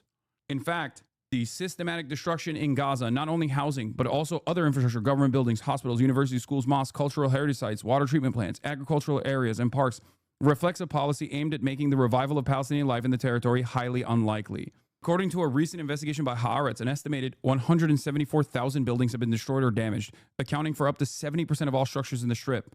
So far, more than 58,000 people have been killed, according to the Gazan health authorities, including more than 17,000 children. This number is a severe underestimation, for the record. It is hundreds of thousands of Palestinians that have been killed. This number is impossible to accurately investigate because Israel has successfully dismantled the entire health structure in the Strip as well. Just remember that. Make up nearly a third of the total fatality count as the children. More than 870 of those children were less than 1 year old. More than 2,000 families have been wiped out, the health authorities said. In addition, 5,600 families now count only one survivor. At least 10,000 people are believed to still be buried under the rubble, under the ruins of their homes. More than 138,000 have been wounded and maimed.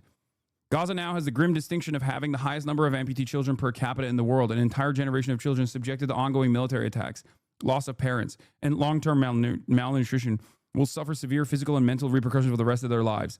This is why I say it is literally a Holocaust. It is a live-streamed Holocaust of primarily children. The exact same imagery that we saw in the aftermath of the liberation of the camps, we are seeing unfold in real time. Untold additional thousands of chronically ill persons have had little access to hospital care. The horror of what's been happening in Gaza is still described by most observers as war, but this is a misnomer. For the last year, the IDF has not been fighting an organized military body. The version of Hamas that planned and carried out the attacks on October 7th has been destroyed, though the weakened group continues to fight Israeli forces and retains control over the population in areas not held by the Israeli army. Today, the IDF is primarily engaged in an operation of demolition and ethnic cleansing. That's literally been the case since day one, by the way.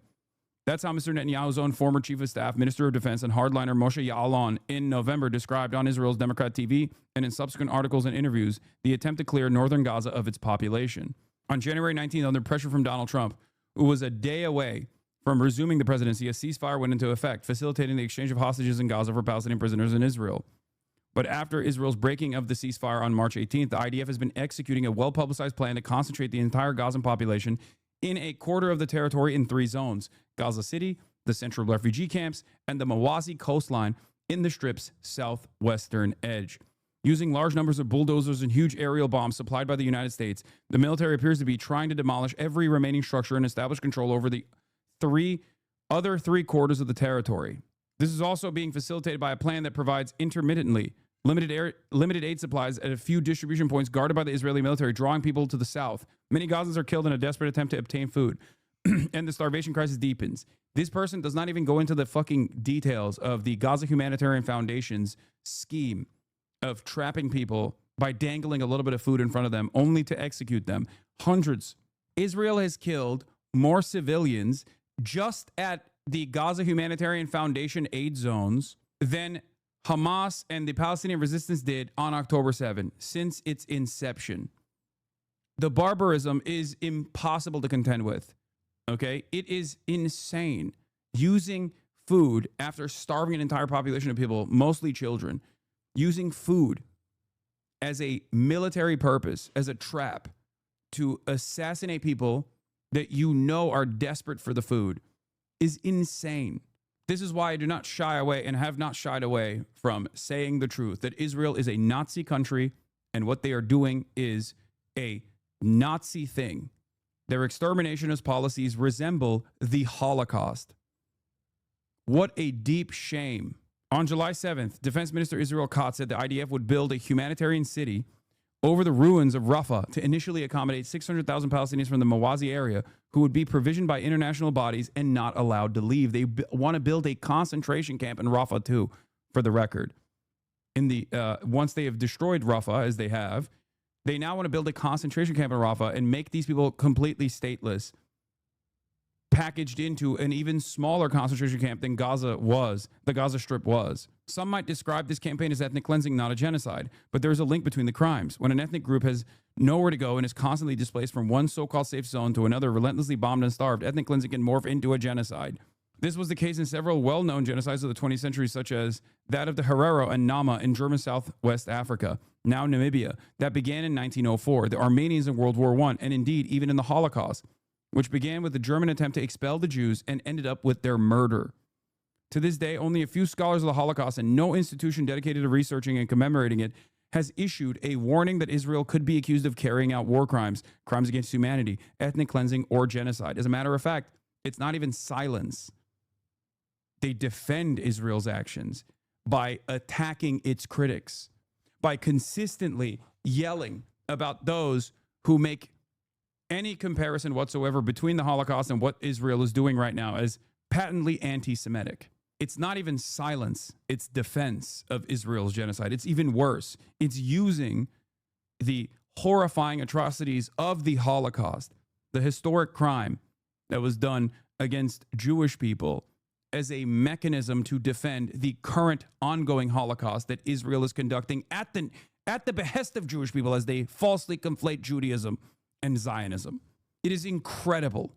This silence has made a mockery of the slogan, never again, transforming its meaning from an assertion of resistance to inhumanity wherever it's perpetrated to an excuse, an apology indeed, even a carte blanche for destroying others by invoking one's own past victimhood. Yeah, that's precisely what it is. Norm Finkelstein identified this in Holocaust Inc. many, many years ago. But at the time when he wrote that, that was considered a bridge too far. That was considered completely unacceptable. He wrote that decades ago about Israel utilizing Holocaust studies and using the historical atrocity of the Holocaust, or Holocaust industry, sorry, not Holocaust Inc., as a formative fixture of Zionism. Never again, just for us. Israel must always remain militant. Israel has demographic concerns. Israel must be an ethno-state for Jews and Jews alone. Because if that doesn't happen, then the Holocaust will happen again. This is another of the many incalculable costs of the current catastrophe, as Israel is literally trying to wipe out Palestinian existence in Gaza and is exercising increasing violence against Palestinians in the West Bank. The moral and historical credit which the Jewish state has drawn on until now is running out. Once again, remember, this is from an Israeli perspective. So obviously, their words, like Omar's words, are going to be different than what I would say, okay? Like, oh, it's running out. It's run out. It's been run out. It's over. Israel, created in the wake of the Holocaust as the answer to the Nazi genocide of the Jews, has always insisted that any threat to its security must be seen as potentially leading to another Auschwitz. Like, think about it. Palestinians in Gaza are currently experiencing the Holocaust, right? Imagine if they were to escape and then go, I don't know, to like Argentina, okay? And they set up a state in Argentina and they just started fucking slaughtering all of the Argentinians. Only a couple years after this Holocaust ends, they are shipped off to Argentina and they get weapons from other countries to basically slaughter the entirety of the Argentinian population. That's what Israel did. That's what Israel did. Like, think about how fucking insane it is. That is the inception of the Israeli state 3 years after the Holocaust. Just going in and just slaughtering and ethnically displacing and ethnically cleansing the land of its indigenous population, a group of people that had nothing to do with the historic atrocities that Jewish people faced. Nothing at all. It's incredible. And it's been a slow burn of domination, ritualistic humiliation, and death and destruction for 80 plus years. This provides Israel with license to portray those it perceives as its enemies as Nazis, a term used repeatedly by Israeli media figures to depict Hamas and by extension all Gazans, based on the popular assertion that none of them are uninvolved, not even the infants who would grow up to be militants. Ironically enough, as I've said since October 8, if there is an analog between Nazis and the Jewish civilian population, if there's a modern analog, it's not Hamas that are the Nazis, it is Israel that are the Nazis. Yeah, I appreciate this piece. I appreciate this piece. Not only that it acknowledges the genocide, it also points directly at Israel's use of the Holocaust in defense. How Israel's actions will shape future understanding of the Holocaust should be a grave concern to anyone who cares about its memory. This is David Grossman says, this is about as concise a breakdown as there can be, and it doesn't even get into the horrors perpetrated by the Gaza Humanitarian Foundation or Israeli use of AI to generate endless targets. This is not a new phenomenon. As early as Israel's invasion of Lebanon in 1982, Prime Minister Menachem Begin compared Yasser Arafat, then hunkered down in Beirut, to Adolf Hitler in his Berlin bunker. This time, the analogy is being used in connection with a policy aimed at uprooting and removing the entire population of Gaza. The daily scenes of horror in Gaza, from which the Israeli public is shielded by its own media self-censorship, expose the lies of Israeli propaganda that this is a war of defense against a Nazi-like enemy. One shudders when Israeli spokespeople shamelessly utter the hollow slogan to the IDF being the most moral army in the world. The most moral army in the world. That's what the Nazis said about their own military as well. Some European nations such as France, Britain, Germany, as well as Canada have feebly protested Israeli actions, especially since it breached the ceasefire in March. But they have neither suspended arms shipments nor taken many concrete and meaningful economic or political steps that might deter Mr. Netanyahu's government. For a while, the United States government seemed to have lost interest in Gaza, with President Trump initially announcing in February that the United States would take over Gaza, promising to turn it into the Riviera of the Middle East, and then letting Israel get on with the Strip's destruction and turning his attention to Iran. At a moment, one can only hope that Mr. Trump will again pressure a reluctant Mr. Netanyahu to at least reach a new ceasefire and put an end to the relentless killing. I've said this before, but the only time Israel stands down is when it is too much of a cost for either the Israeli civilian public or too much of a cost for the Israeli military. When they lose too many lives, that's the only time, or the mere threat of losing lives, the mere threat of losing their economic standing in the world. That is the only time Israel stands down, when it is forced to do so. America has all of the power to basically make Israel stand down since day one, since October 8th, and yet they've never chosen to do so. They have unilateral power and control over Israel's actions here, and they've never done it. All it takes is one phone call. Remember that. How will Israel's future be affected by the inevitable demolition of its incontestable morality derived from its birth in the ashes of the Holocaust? Israel's political leadership and its citizenry will have to decide. There seems to be little domestic pressure from the urgently needed change of the paradigm. The recognition that there is no solution to this conflict other than an Israeli-Palestinian agreement to share the land under whatever parameters the two sides agree on, be it two states, one state, or a confederation. Again, an Israeli Holocaust scholar literally saying that there are options beyond the fake two-state is also a change of attitude. Okay? This also must be recognized. You could say too little, too late, but there are a lot of people who have taken their sweet ass fucking time on this shit, and their admissions, their recognition of these atrocities is actually good because it moves the needle in the appropriate direction for a lot of the holdover people, okay? Because the only way to slowly but surely, the only way to come to a reasonable conclusion here is through public pressure. That's it. And I know you see the death and destruction and you think, fuck these people, fuck all of these people that have like turned a blind eye to this up until this moment. And I totally understand why you feel that way, but you have to suck it up. Okay? You have to suck it up and you have to keep pushing. That's it. Because every new person that comes to this recognition matters. Okay?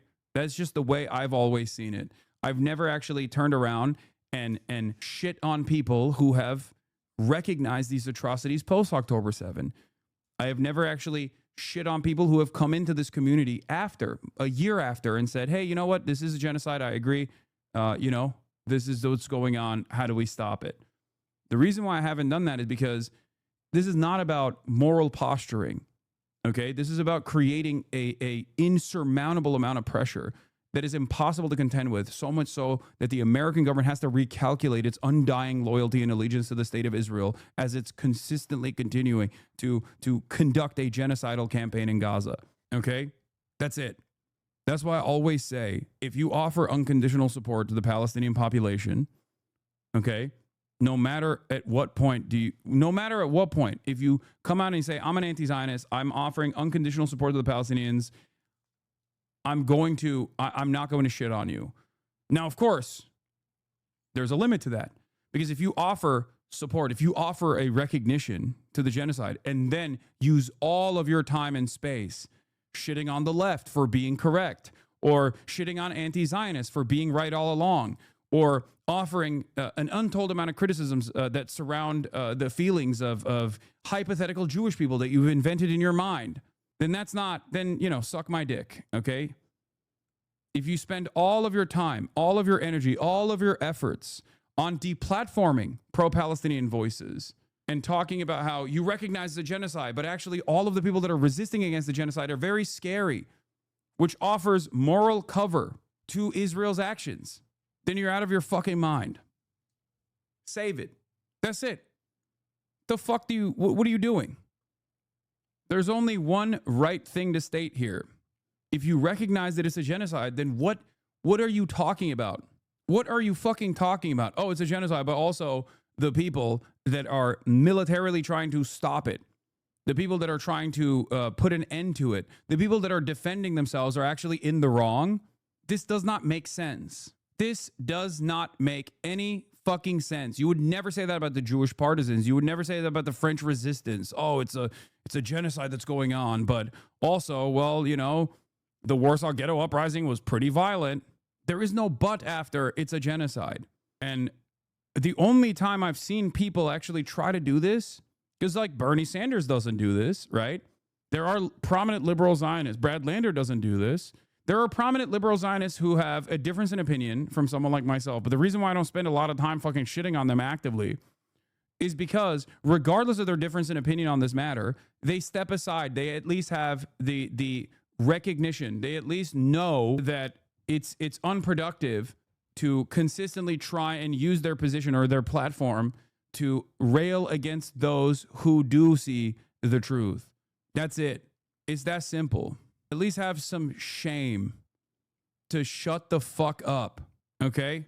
The moment that you start criticizing militant resistance against this unimaginable cruelty is a moment where you're basically offering support to the Israeli state. You can call it a genocide all day, every day, and be like, what more do you want? I'm considering it a genocide. It's like, okay, well, you don't.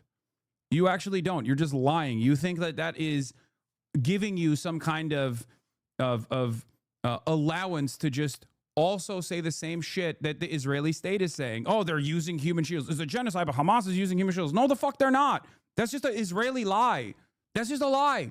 Oh, it's a genocide, but like, don't say Zionism is Nazi ideology. Don't say Zionism is a fascist ideology.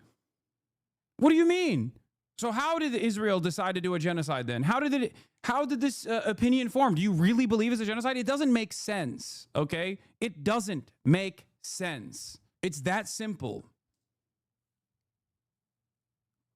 Simply coming to the recognition that it's a genocide or just saying that doesn't unlock protection for you. So you can literally keep doing Hasbara, keep doing propaganda for the state of Israel that is conducting the genocide. No one believes this. No one agrees with you on this. Ridiculous. Oh, Israel's doing a genocide, but Palestinians are really homophobic. Palestinians are anti-women. They're scary. They're terrorist Muslims. And the hidden underlying truth there is that your feelings are hurt because you're scared. Because if you actually recognize truly that it's a genocide, then understandably, any sort of militant resistance against such atrocious actions by the state are justified. And you can't contend with that.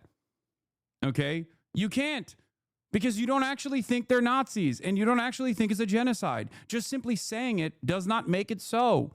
It's that simple. This frustrates people. This frustrates people to no end.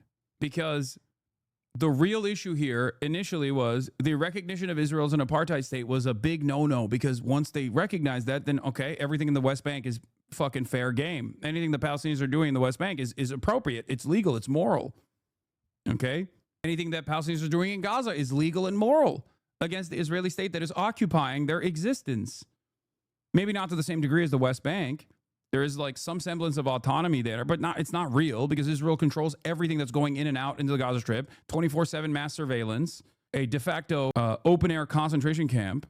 There is no both sides on an apartheid. There's no both sides on a genocide. And that's what a lot of the people that defend Israel recognize. So that's precisely the reason why they actively have tried to suppress this truth from becoming the majority position. And it's too late now. It is the majority position. So if you spent every waking moment of the past 2 years actively going after and documenting and putting your statements out there in opposition to those who oppose Israel's genocide while simultaneously claiming it's a genocide, history will not look fondly at your contributions. What a spectacularly self-interested and stupid moment for those who did that. You're a fucking abhorrent little demon. You're a failure. And people will remember that. People will remember how you occupied yourself and how you used the finite amount of time you have. That stain will live on forever. Robust external pressure from the country's allies also appears unlikely. I'm deeply worried that Israel will persist on its disastrous course, remaking itself, perhaps irreversibly, into a full-blown authoritarian apartheid state. Such states, as history has taught us, do not last. Another question arises. What consequences will Israel's moral reversal have for the culture of Holocaust commemoration and the politics of memory, education, and scholarship when so many of its intellectual and administrative leaders have up to now refused to face up to their own responsibility to denounce inhumanity and genocide wherever they occur? Those engaged in worldwide cultural commemoration and remembrance built around the Holocaust will have to confront a moral reckoning. The wider community of genocide scholars, those engaged in the study of comparative genocide or any of the many other genocides that have marred human history, is now edging ever closer towards a consensus over describing the events in Gaza as a genocide.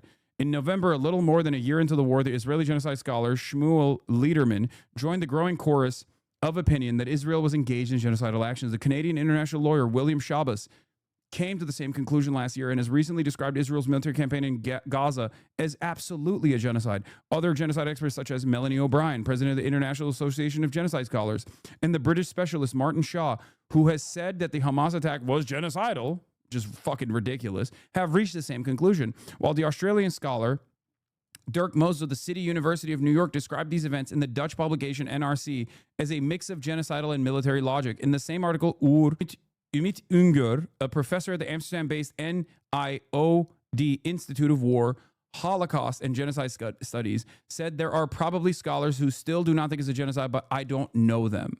Most Holocaust scholars I know don't hold or at least publicly express this view, with a few notable exceptions such as the Israeli Ras Segal, program director of Holocaust and Genocide Studies at Stockton University in New Jersey, and the Hebrew University of Jerusalem historians Amos Goldberg and Daniel Blattman. The majority of academics with the history of the Nazi genocide of the Jews have stayed remarkably silent, while some have openly denied. Well, by the way, respect to him for openly naming Ras Segal, who I said was from the start demonstrating moral clarity regardless of whatever the career repercussions may be.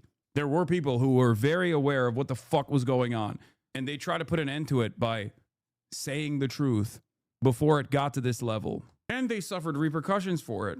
While some have openly denied Israel's crimes in Gaza or accused their more critical colleagues of incendiary speech, wild exaggeration, well poisoning, and anti-Semitism.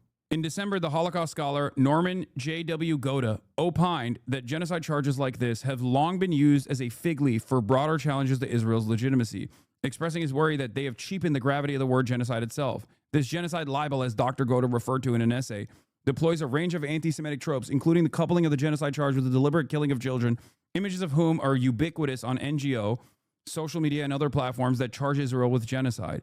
In other words, showing images of Palestinian children ripped apart by U.S.-made bombs launched by Israeli pilots is, in this view, an anti-Semitic act. And there are plenty of people who believe that.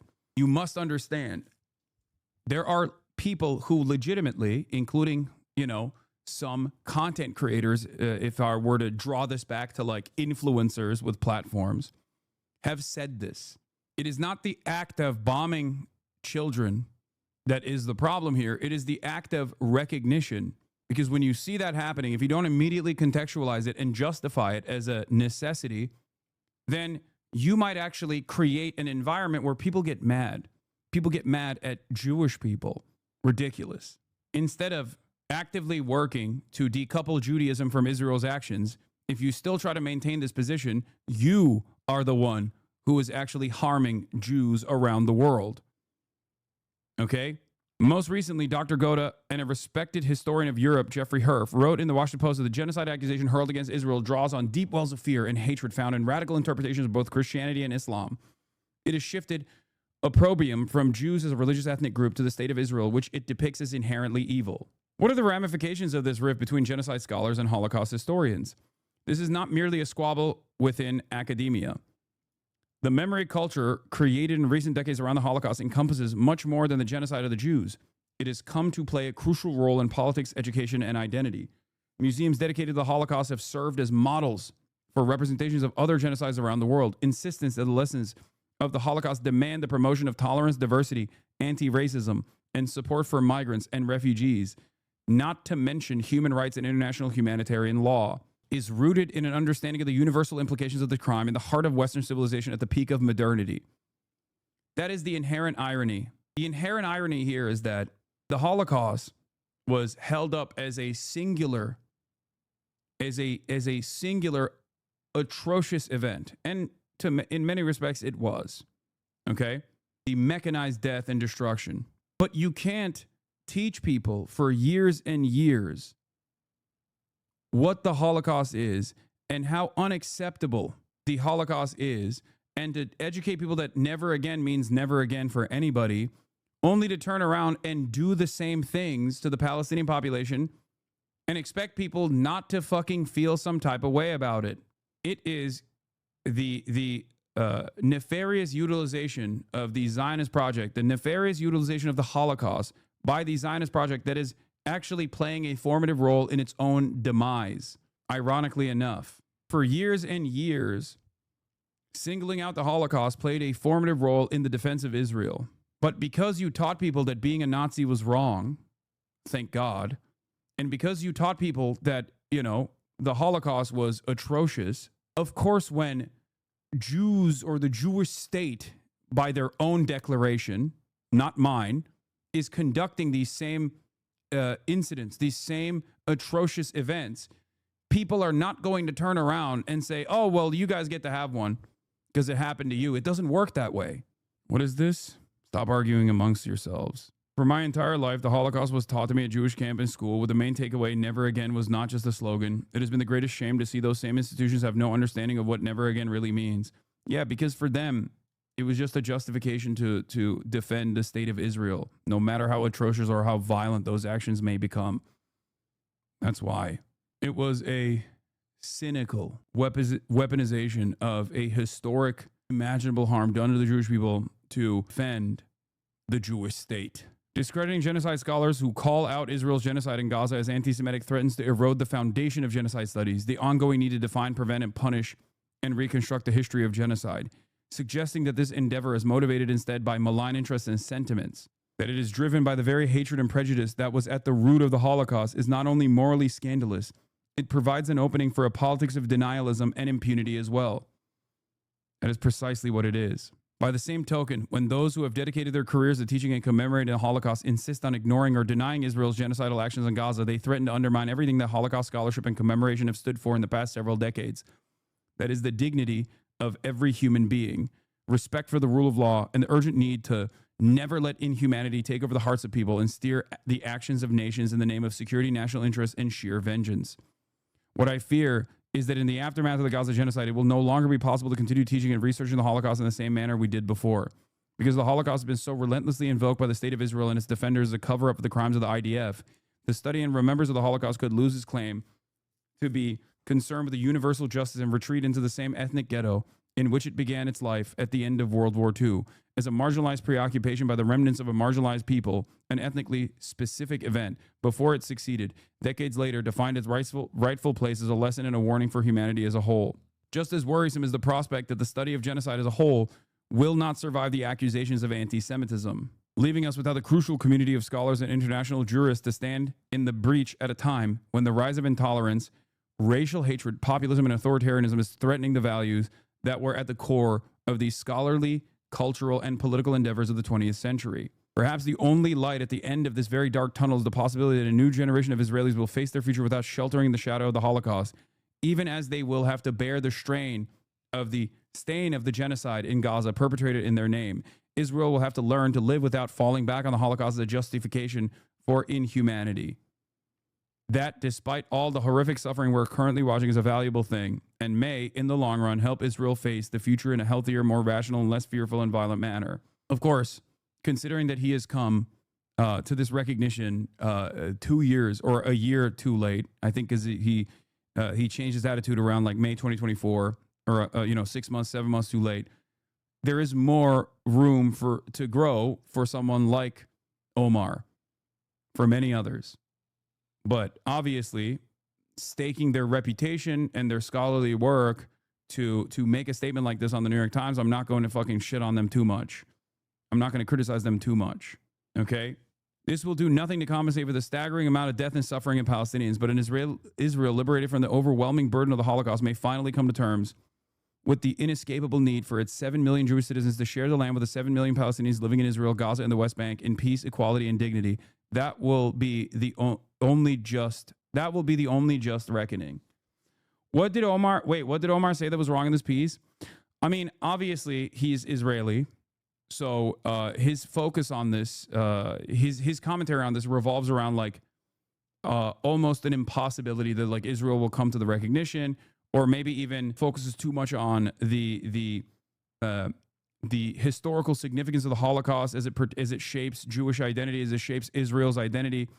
It almost comes across as like a hidden premise that like Israel was a necessity after the Holocaust, which is the underpinning of Zionist theory. That is the underlying fundamental principle beyond that stretches from, oh, maybe Israel shouldn't be so violent, but it has to exist as a Jewish nation state, all the way to we have to massacre every single person that is non-Jewish in this area. Like it stretches all the way from I want a two-state solution all the way down to I want a one-state solution where all the Palestinians have been wiped out.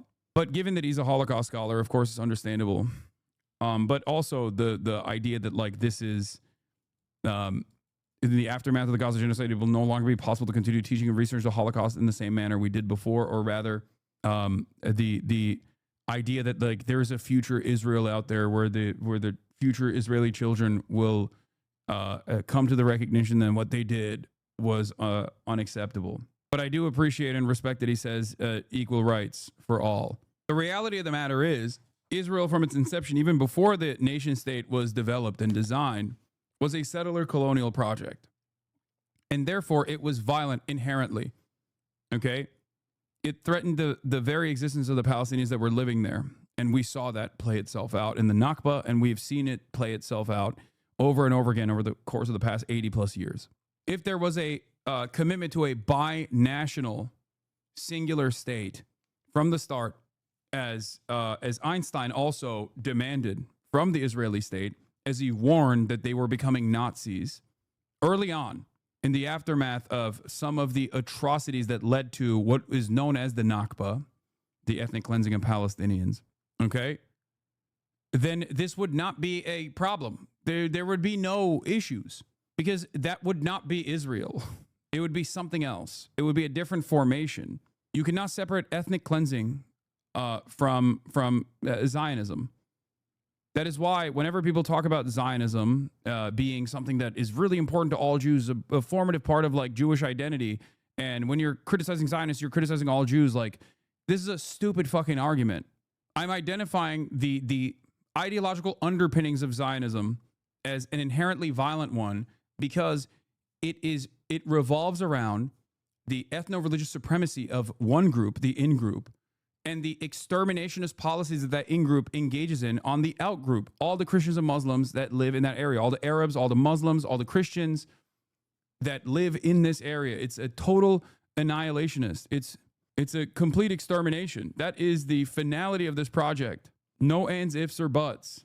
You should be ashamed to associate that with the entire Jewish population. And I think perhaps in the future, there will be a sense of shame with this association when all is said and done. It is up to us to put an end to it before it turns into fucking land acknowledgements that we offer to the indigenous population here in the United States or in Canada, to the First Nations people. Oh, well, you know, it was bad when it happened, but also, you know, what are you going to do? How are the Hofstra professional genocide deniers going to deal with this? Will they say the Dean's Professor of Holocaust and Genocide Studies at Brown is not qualified to determine this? Or will they say this IDF veteran is Hamas? I mean, yeah, pretty much. I suspect that is what they will say. By the way, here's how America is working with this. Oh, how are the comment section looking? I don't know if they have the comments up on this piece. Let me see. There's 1,000 comments on this. Jesus Christ. Thank you. This was thoughtful and insightful article. Unfortunately fails to move the needle of the argument whether or not Israel's response to Hamas attack constitutes genocide. A single word can carry so much emotional and moral burden. But is there another word that captures the horror of saying directly or indicating by one's actions that under certain circumstances the intentional and wanton killing of children is warranted and justified? Let's see the reader's picks. Detailed, thorough, and unimpeachable. Someday everyone will have always been against this. For some of us who also grew up in Zionist households, it is hard to deny what has been unfolding in front of our eyes despite Israel's efforts to censor the news. Israel's actions in Gaza and the West Bank are a betrayal of Jewish values. The country under a present leadership is using its undoubted military process to effect a long-held goal of territorial expansion and the final resolution of what it perceives as a Palestinian problem. The country's in moral decline and in the process of dragging the U.S. down with it. Rather than putting an end to the atrocities, Secretary of State Rubio's only response has been to sanction the critics of Israel's actions like the ICC judges and Francesca Albanese. Shame on him and all of us for allowing this crime to occur yet again. Nothing terrifies the powers that be more than a well-reasoned, lucid, informative voice expressing an opinion founded in integrity. If starving, maiming, and killing young children by the scores isn't a crime against humanity, what is? How many angels on the head of a pin is genocide, as hard as it is for a Jew like myself to realize? One doesn't have to read this analysis to reach this conclusion, but this article lays it out well as expert testimony. This is why I say it takes, like, this is why I don't entertain the Jewish exceptionalism arguments so much. Because the reality of the matter is sometimes that's what it takes, okay? I know that. I know my limitations. I know my own personal limitations, okay? I have, in my opinion, fairly successfully been able to convince many young American Jews, okay? Not that it matters at the end of the day, because the truth doesn't change whether all Jews are against this genocide or all Jews are for this genocide. It doesn't matter, right? And, but ultimately, like, I think I've been able to convince many young Americans, including many young American Jews, on the scale of these atrocities, on what Zionism actually means, right? Having said that, there are still limitations, especially given my background. When someone hears the name Hassan, okay, and they have been taught that there is, they have a lot of underlying implicit biases that, like, oh, someone by the name of Hassan who is Muslim is obviously going to take this position because he just hates Jews deep down inside. No matter how much I've advocated against anti-Semitism, it does not matter, okay? There are some people that need to hear it from a Jewish Israeli Holocaust scholar. It's that simple. There are some that need to hear it from a white guy who's Christian. There are some who need to hear it from a Jewish guy who's in Israel. It is what it is. When I was younger, I was just sort of, what is this? Oh, fuck, hold on. That person in the replies is posting some imagery that might be TOS. When I was younger, I was just sort of passively aware that there's something wrong with Israel. The thing that helped me see it was more than just a state that behaved poorly, was reading accounts of settler lynchings like this. It is very, very difficult to think of a worse group. Yeah, I do think so. I think that, like, actions in the West Bank cause a lot of people to actually contextualize the violence as, like, personal violence. Many people have been taught that entire building blocks coming down is just normal. It's just like Arabs kind of deserving of that. It's collateral damage. As an American Jew, your initial coverings of the settler lynchings in Palestine pre-October 7th got me to understand. Yeah, I think for a lot of people in the Western world, when they see the horrible actions of the West Bank settlers, that causes them to recognize exactly what's going on, that this is an unsustainable, supremacist, fascist ideology. Like, this is, all sensible people hate Hamas, but Jewish history does not give the IDF a free pass. There's that. And I don't think that will be able to, I don't think people will be able to fucking ever decouple that. I want to see the replies to it. What's your urban warfare strategy when the enemy holds your people hostage and uses his own civilians as human shields, Roy? Apparently sensible. He okayed the funneling money of Hamas through Qatar. He doesn't get a free pass either. The Hamas leaders were all safely in Lebanon, Syria, Qatar, Dubai, other places by the time the IDF attacked. None of it is true, by the way. This is not true. This is the last thing that liberals will inevitably come to the conclusion on, which is that any kind of militant resistance against Israeli state actions is understandable. Okay? Of course it's understandable. What the fuck are the people supposed to do? Just sit quietly and idly by and allow to be massacred? Yeah, Yahya Sinwar, the architect of October 7, literally died in battle. He died in the Gaza Strip. He did not have a bunch of, like, Israeli babies attached to his body in the way that, like, the Israeli media had portrayed him. He died fighting. That's it. As an American Jew, prior to 10/7, I used to agree with 90% of your views, but turn off the stream when you covered Israel. Post 10/7, I came back and you helped me completely reshape my worldview to be firmly anti-Zionist. Thank you for that. Of course. Thank you for your understanding. It is not easy to go against a shit ton of social conditioning. Okay? It's not easy. I get that. I recognize the position that we are all in the United States of America. I recognize like where we're coming from. That's why I try to actively communicate to people in similar, incredibly privileged conditions that we have. That's why I also always say everyone has a different role, okay?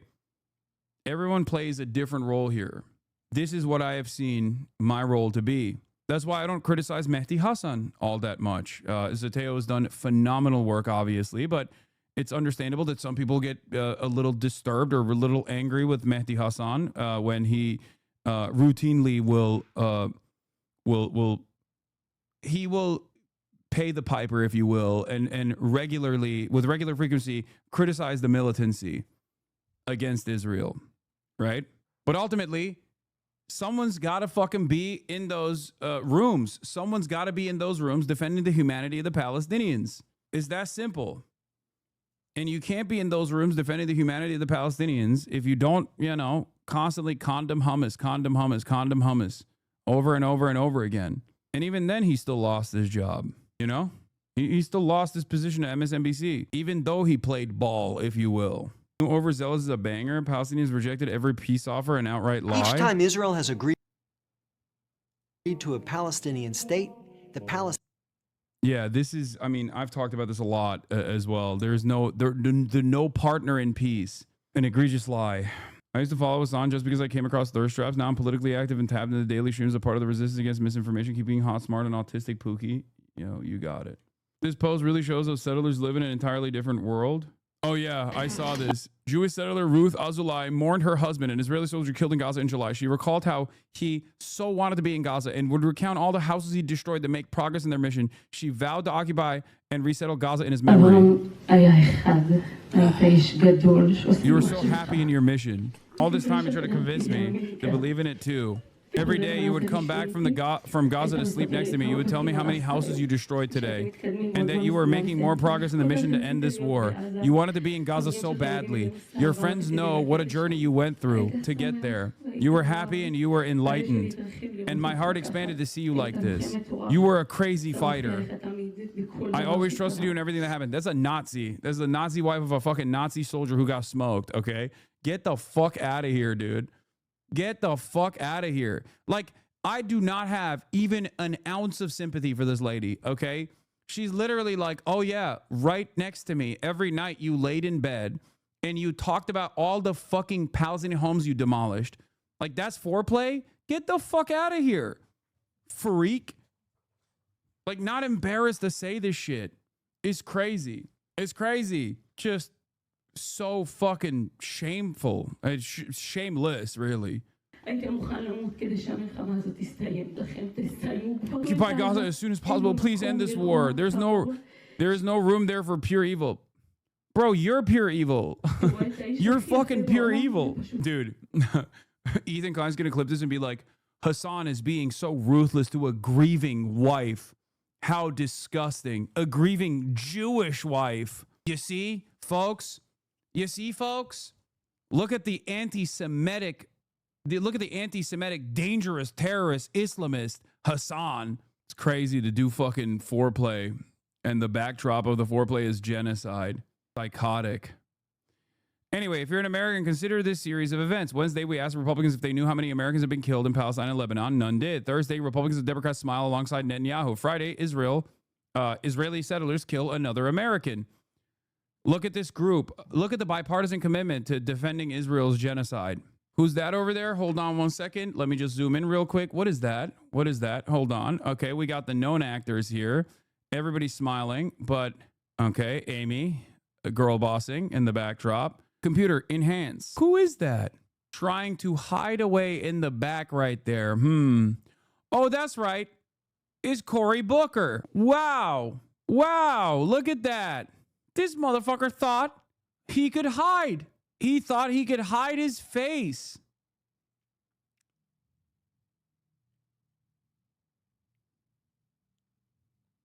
Piece of shit. Monstrous pieces of shit, all of them. Okay?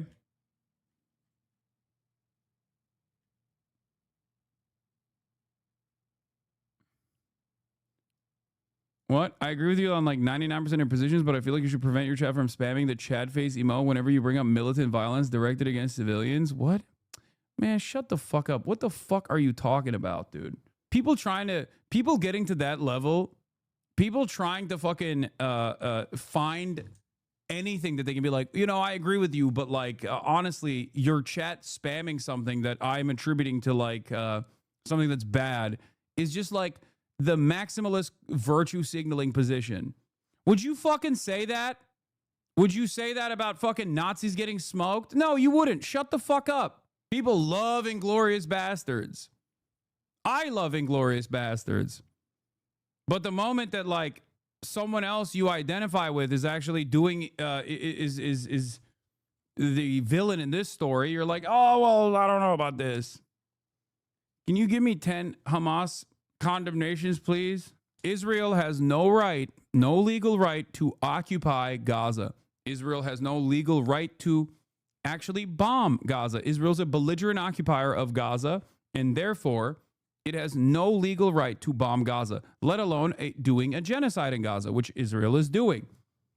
On the other hand, however, the Palestinian resistance has every right legally to resist against Israel, to resist against the Israeli violence, which, yes, includes killing Israeli occupying force soldiers. Okay? Oh my God, Mom. Jesus Gaza say at least 20 people are dead after Israel continued to bombard the territory on Monday. Gaza's Hamas-run health ministry says the number of people killed since the start of the war in October 2023 passed 58,000 over the weekend. That followed a string of attacks, including one that killed 6 children at a water distribution point on Sunday. The Israeli Defense Forces confirmed that attack, saying as a result of a technical error, the munition fell dozens of meters from the target. It added the IDF regrets any harm to uninvolved civilians. It comes as Israeli politicians criticize Benjamin Netanyahu's government over its proposal to force all 2 million Palestinians in Gaza into a single so-called humanitarian city. The opposition leader, Yair Lapid, called the idea crazy, criticizing both the costs and the logistics of the proposal, while the former Israeli Prime Minister Ehud Olmert compared the proposal to a concentration camp and said that if the plan went ahead, it would amount to ethnic cleansing. Israel says its mission remains to destroy Hamas and bring home the hostages. International news organizations, including the BBC, are not allowed to report from Gaza. So Nick Bick has sent this report from Tel Aviv and a warning some viewers may find it distressing. Monday morning rush hour at a Gaza hospital. A deluge of the dead and injured. Victims of the latest Israeli strikes in the southern city of Khan Yunis. Mohammed explains that his mum and dad survived the attack, but then he found his brother in pieces in the street, he says. How many thousands of children? How many thousands of mothers? Israeli former Prime Minister Ehud Olmert has been a fierce critic of the continuation of the war in Gaza. There is nothing that we can achieve that deserves or that justifies this terrible cost of human lives, us and Palestinians. The Israeli government is looking to build a camp in the south of Gaza, which would contain all 2 million Palestinians. People have said that is a concentration camp. Is it? Okay, I mean, I think it was attributed to me that I said it. I didn't use this word. But what I say is very simple. The building up of a camp of 600,000 and with a... This guy. You saying this now and been, which is good, but you deadass said, even if a bit offhandedly, early in the genocide in late 23, when 5 iOS soldiers were blown up by their own trap, that we shouldn't celebrate it. And I remember deadass, many here being sympathetic. Dog, read the fucking room, okay? Read the fucking room, dipshit. What do you want me to say and do? Yeah, in 2023, are you fucking kidding me? Do you know the knives were out for even saying that Israel was doing a genocide? Are you fucking out of your mind? Regardless of what my fucking position is, you know, I have to obviously play I have to be on a delicate tightrope. Some of you are anonymous online And you're too stupid to recognize that obviously things are a little bit different for someone who is a fucking media figure. You literally think, oh, I have the red triangle on my fucking Twitter account and I celebrate Hamas's greatest fucking W's, and you think like everyone else should also be able to do the same. Like, what are you, fucking stupid? Are you dumb? Obviously, you know, coming out of the gates fucking swinging as a Muslim dude named Hassan with statements such as that one, when the Overton window was not actually slammed in the direction of the truth, would have made things a little bit more difficult, don't you think? It's still difficult regardless. But there's a reason why I haven't been fucking banned for this shit. Because I'm very careful about what I say. Like, you're in the chat of a person who's been targeted by the American government, and you're over here being like, why are you careful about the way you speak on these issues? There is a lot more liberties that you can have, especially if you're a Jewish American, if you're a white American, you have a lot more liberties, okay? Even if you have a platform. Yeah, the question I asked always, yeah, exactly. Can you say that at work? Can you say that at work? No? Well, then you have to understand.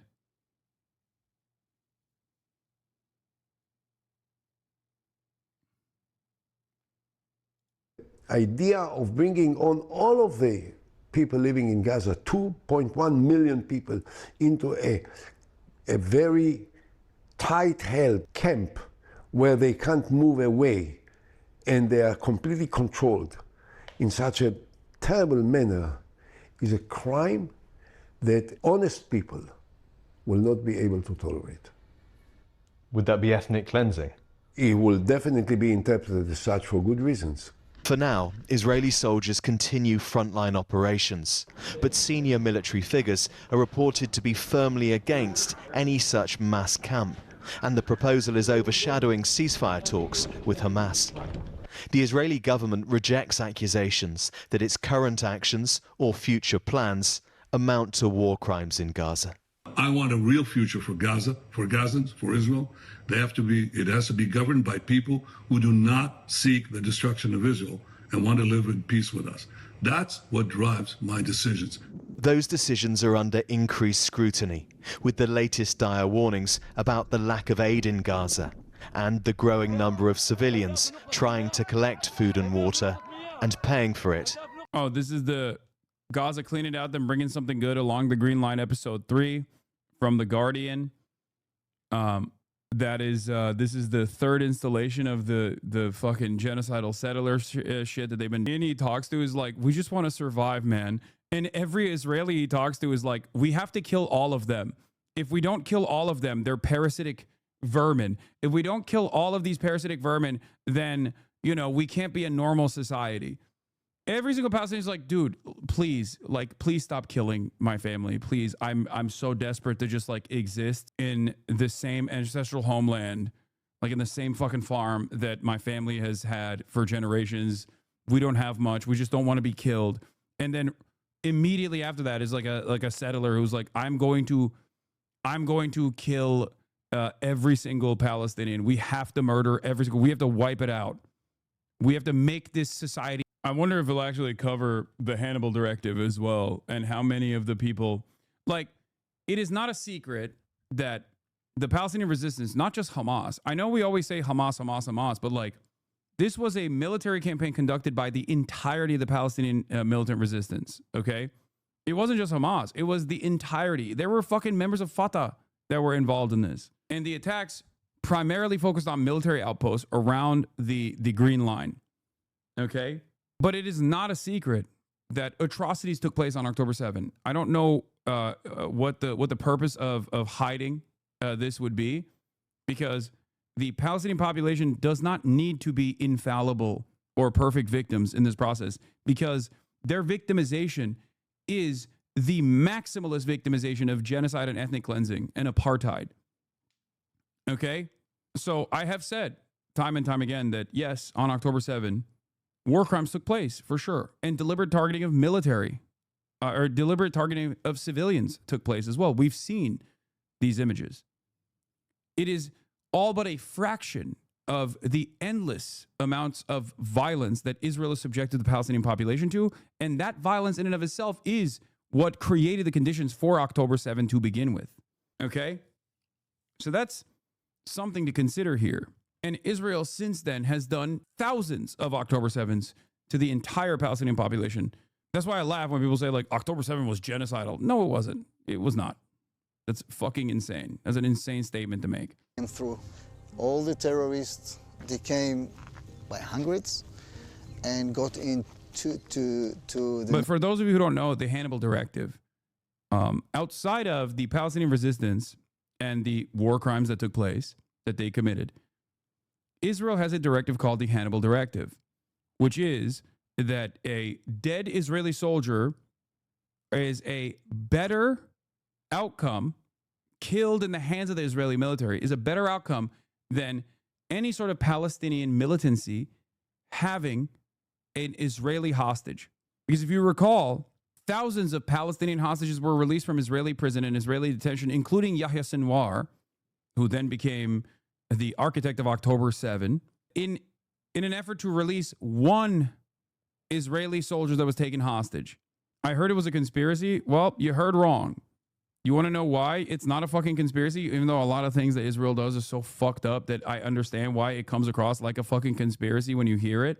Defense minister, former defense minister now, but the defense minister at the time, Yoav Gallant, openly stated that the Hannibal Directive was utilized on October 7. They asked him to confirm. What the fuck is this video, dog? What is this video, dude? What is this video, brother? You couldn't send me the act. What is this video, bro? What is this video? Deep fried. That's crazy. Here, the question is, was the order given to use the Hannibal Directive? I think tactically in some places it was. In other places it was not. And that is a problem. Okay? That is defense minister at the time, former defense minister now, Yoav Gallant, openly admitting that the Hannibal Directive was utilized.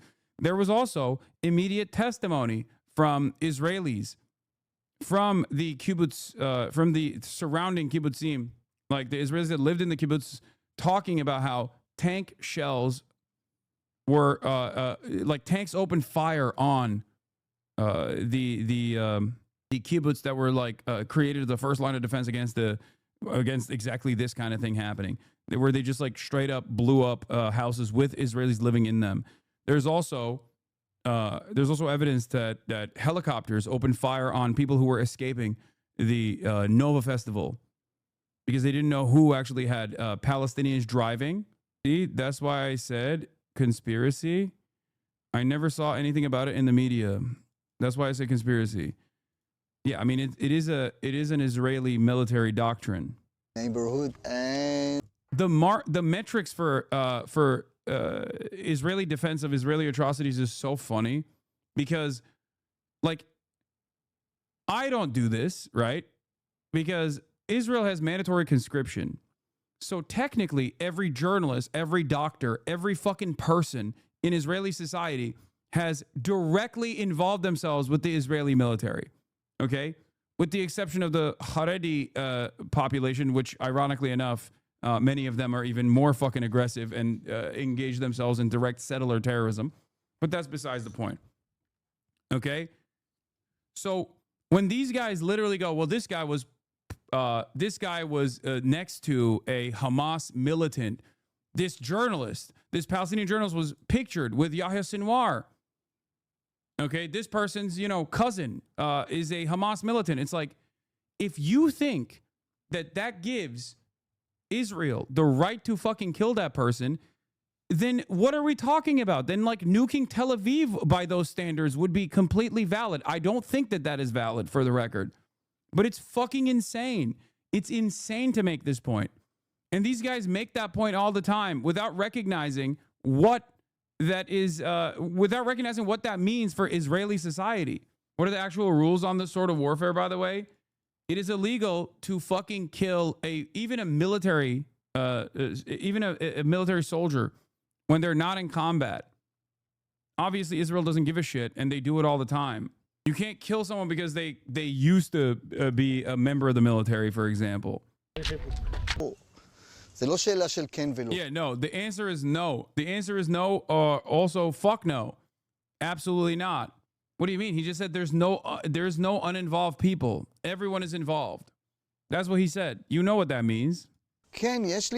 Yeah, see, I feel some compassion for a child who hasn't yet been exposed to the terrible education on the other side. It's the very same sentiment that they express. It's always projection. When an Israeli is complaining about Palestinians, it's just pure fucking projection.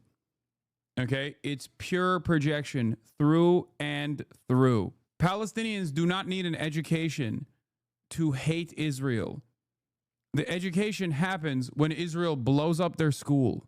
Okay? They don't have to go to a school to be like, oh, I hate Israel. It happens when Israel blows up the school. Israelis, on the other hand, do need a steady flow of dehumanizing propaganda to hate the Palestinians so that they are comfortable with the violence that they enact upon the Palestinian population. So when an Israeli says, oh, the education, they are teaching them to hate Jews, that's actually projection. You need that. You need that fucking propaganda. You need that propaganda so you can feel comfortable with the death and destruction. שעוד לא קיבל את החינוך הגרוע בצד השני. And that's what the army's doing there today. Yes, 50,000 people are killed there. I'm sorry for that. But no one should say all 50,000 were innocent. Perhaps this kind of attitude and this kind of attitude manifesting itself in a ethnic cleansing campaign is the reason why Palestinians fucking hate you, dog. I hate you. You know what I mean? I'm not Palestinian. I fucking hate you. Anyone with a conscience should hate you. You know? The fuck do you mean? You're a Nazi. You're a Nazi that doesn't recognize they're a fucking Nazi. You're a Nazi that thinks like, oh no, I'm in the right. This is perfectly. No one should say the 50,000 Palestinians, they are anti-Semitic. Because they're not. Excuse me, they are UN, UNRWA is Hamas. Everyone knows this. Is that justified for you? לא, זה לא מוצדק. Brother, they are not seeing the Israel side of things. It's anti-Semitism. Why do you care about Israel? Israel number one. No politics here. אני לא מאמין להם. However, what choices did they leave us with? In the end, we just want to live. אנחנו רוצים לחיות. פה נטבחו 64 אנשים. Yeah, never ask the question why 64 people were massacred in Kibbutz Be'eri, in Nir Oz, in Sufa, in Cholit. Okay? Why? Why did October 7 happen? Do not ask that question. Do not. History started on October 7, famously. I think one of the craziest aspects of this is that, like, if Israel was a little bit more restrained, if Israel was more restrained and didn't just go full genocide instantly after October 7, they probably could have kept doing the apartheid and the occupation permanently. They would have killed like 10,000, maybe 20,000 people, which I can't believe I'm saying is like, I'm not making a moral judgment here. I'm not saying that that's like a permissible or appropriate. Of course it's inappropriate, but like they could have killed 20,000 people, half of them children, and then restrained themselves or been forced to be restrained after America intervened. And they would have been able to keep this song and dance going for an extended period of time. And much of the world would be in the dark about Israel's misconduct, Israel's actions, Israel's genocidal ambition. But what they did after October 7 was they were more restrained for the last 70 years. That's it. That's it. That's the reason why they had a 70-year runway for ethnic cleansing. Slow but sure, purposeful ethnic cleansing. For 77 years, they did this. But because the American administration left them unrestrained and gave them full support in their ethnic cleansing campaign, now it is a complete pariah around the globe. It already was a complete pariah in the global south. Everyone understood what the fuck Israel was doing. But now it's even a pariah in the Western world amongst the population.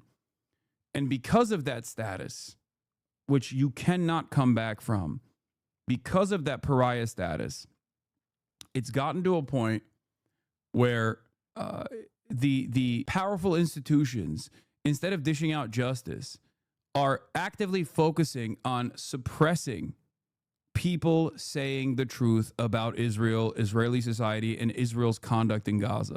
It's over. Do you really think all the death and destruction that's taking place as a result of this war in Gaza can bring about peace? This is like horrifying. Just a few minutes up the road is the border town of Sderot, where Israelis come to watch the war playing out in the distance. Just clean it out and then bring something good. You can even see from here how destructive the war has been. Does that concern you at all? Do you think people like this can be rehabbed? Let me give you an answer. The average American today that says blacks are more predisposed to violence and that's why the police has to actively fucking harm them and actively fucking patrol their neighborhoods. What do you think that person's identity looked like and their opinions look like about black people in the antebellum South during chattel slavery?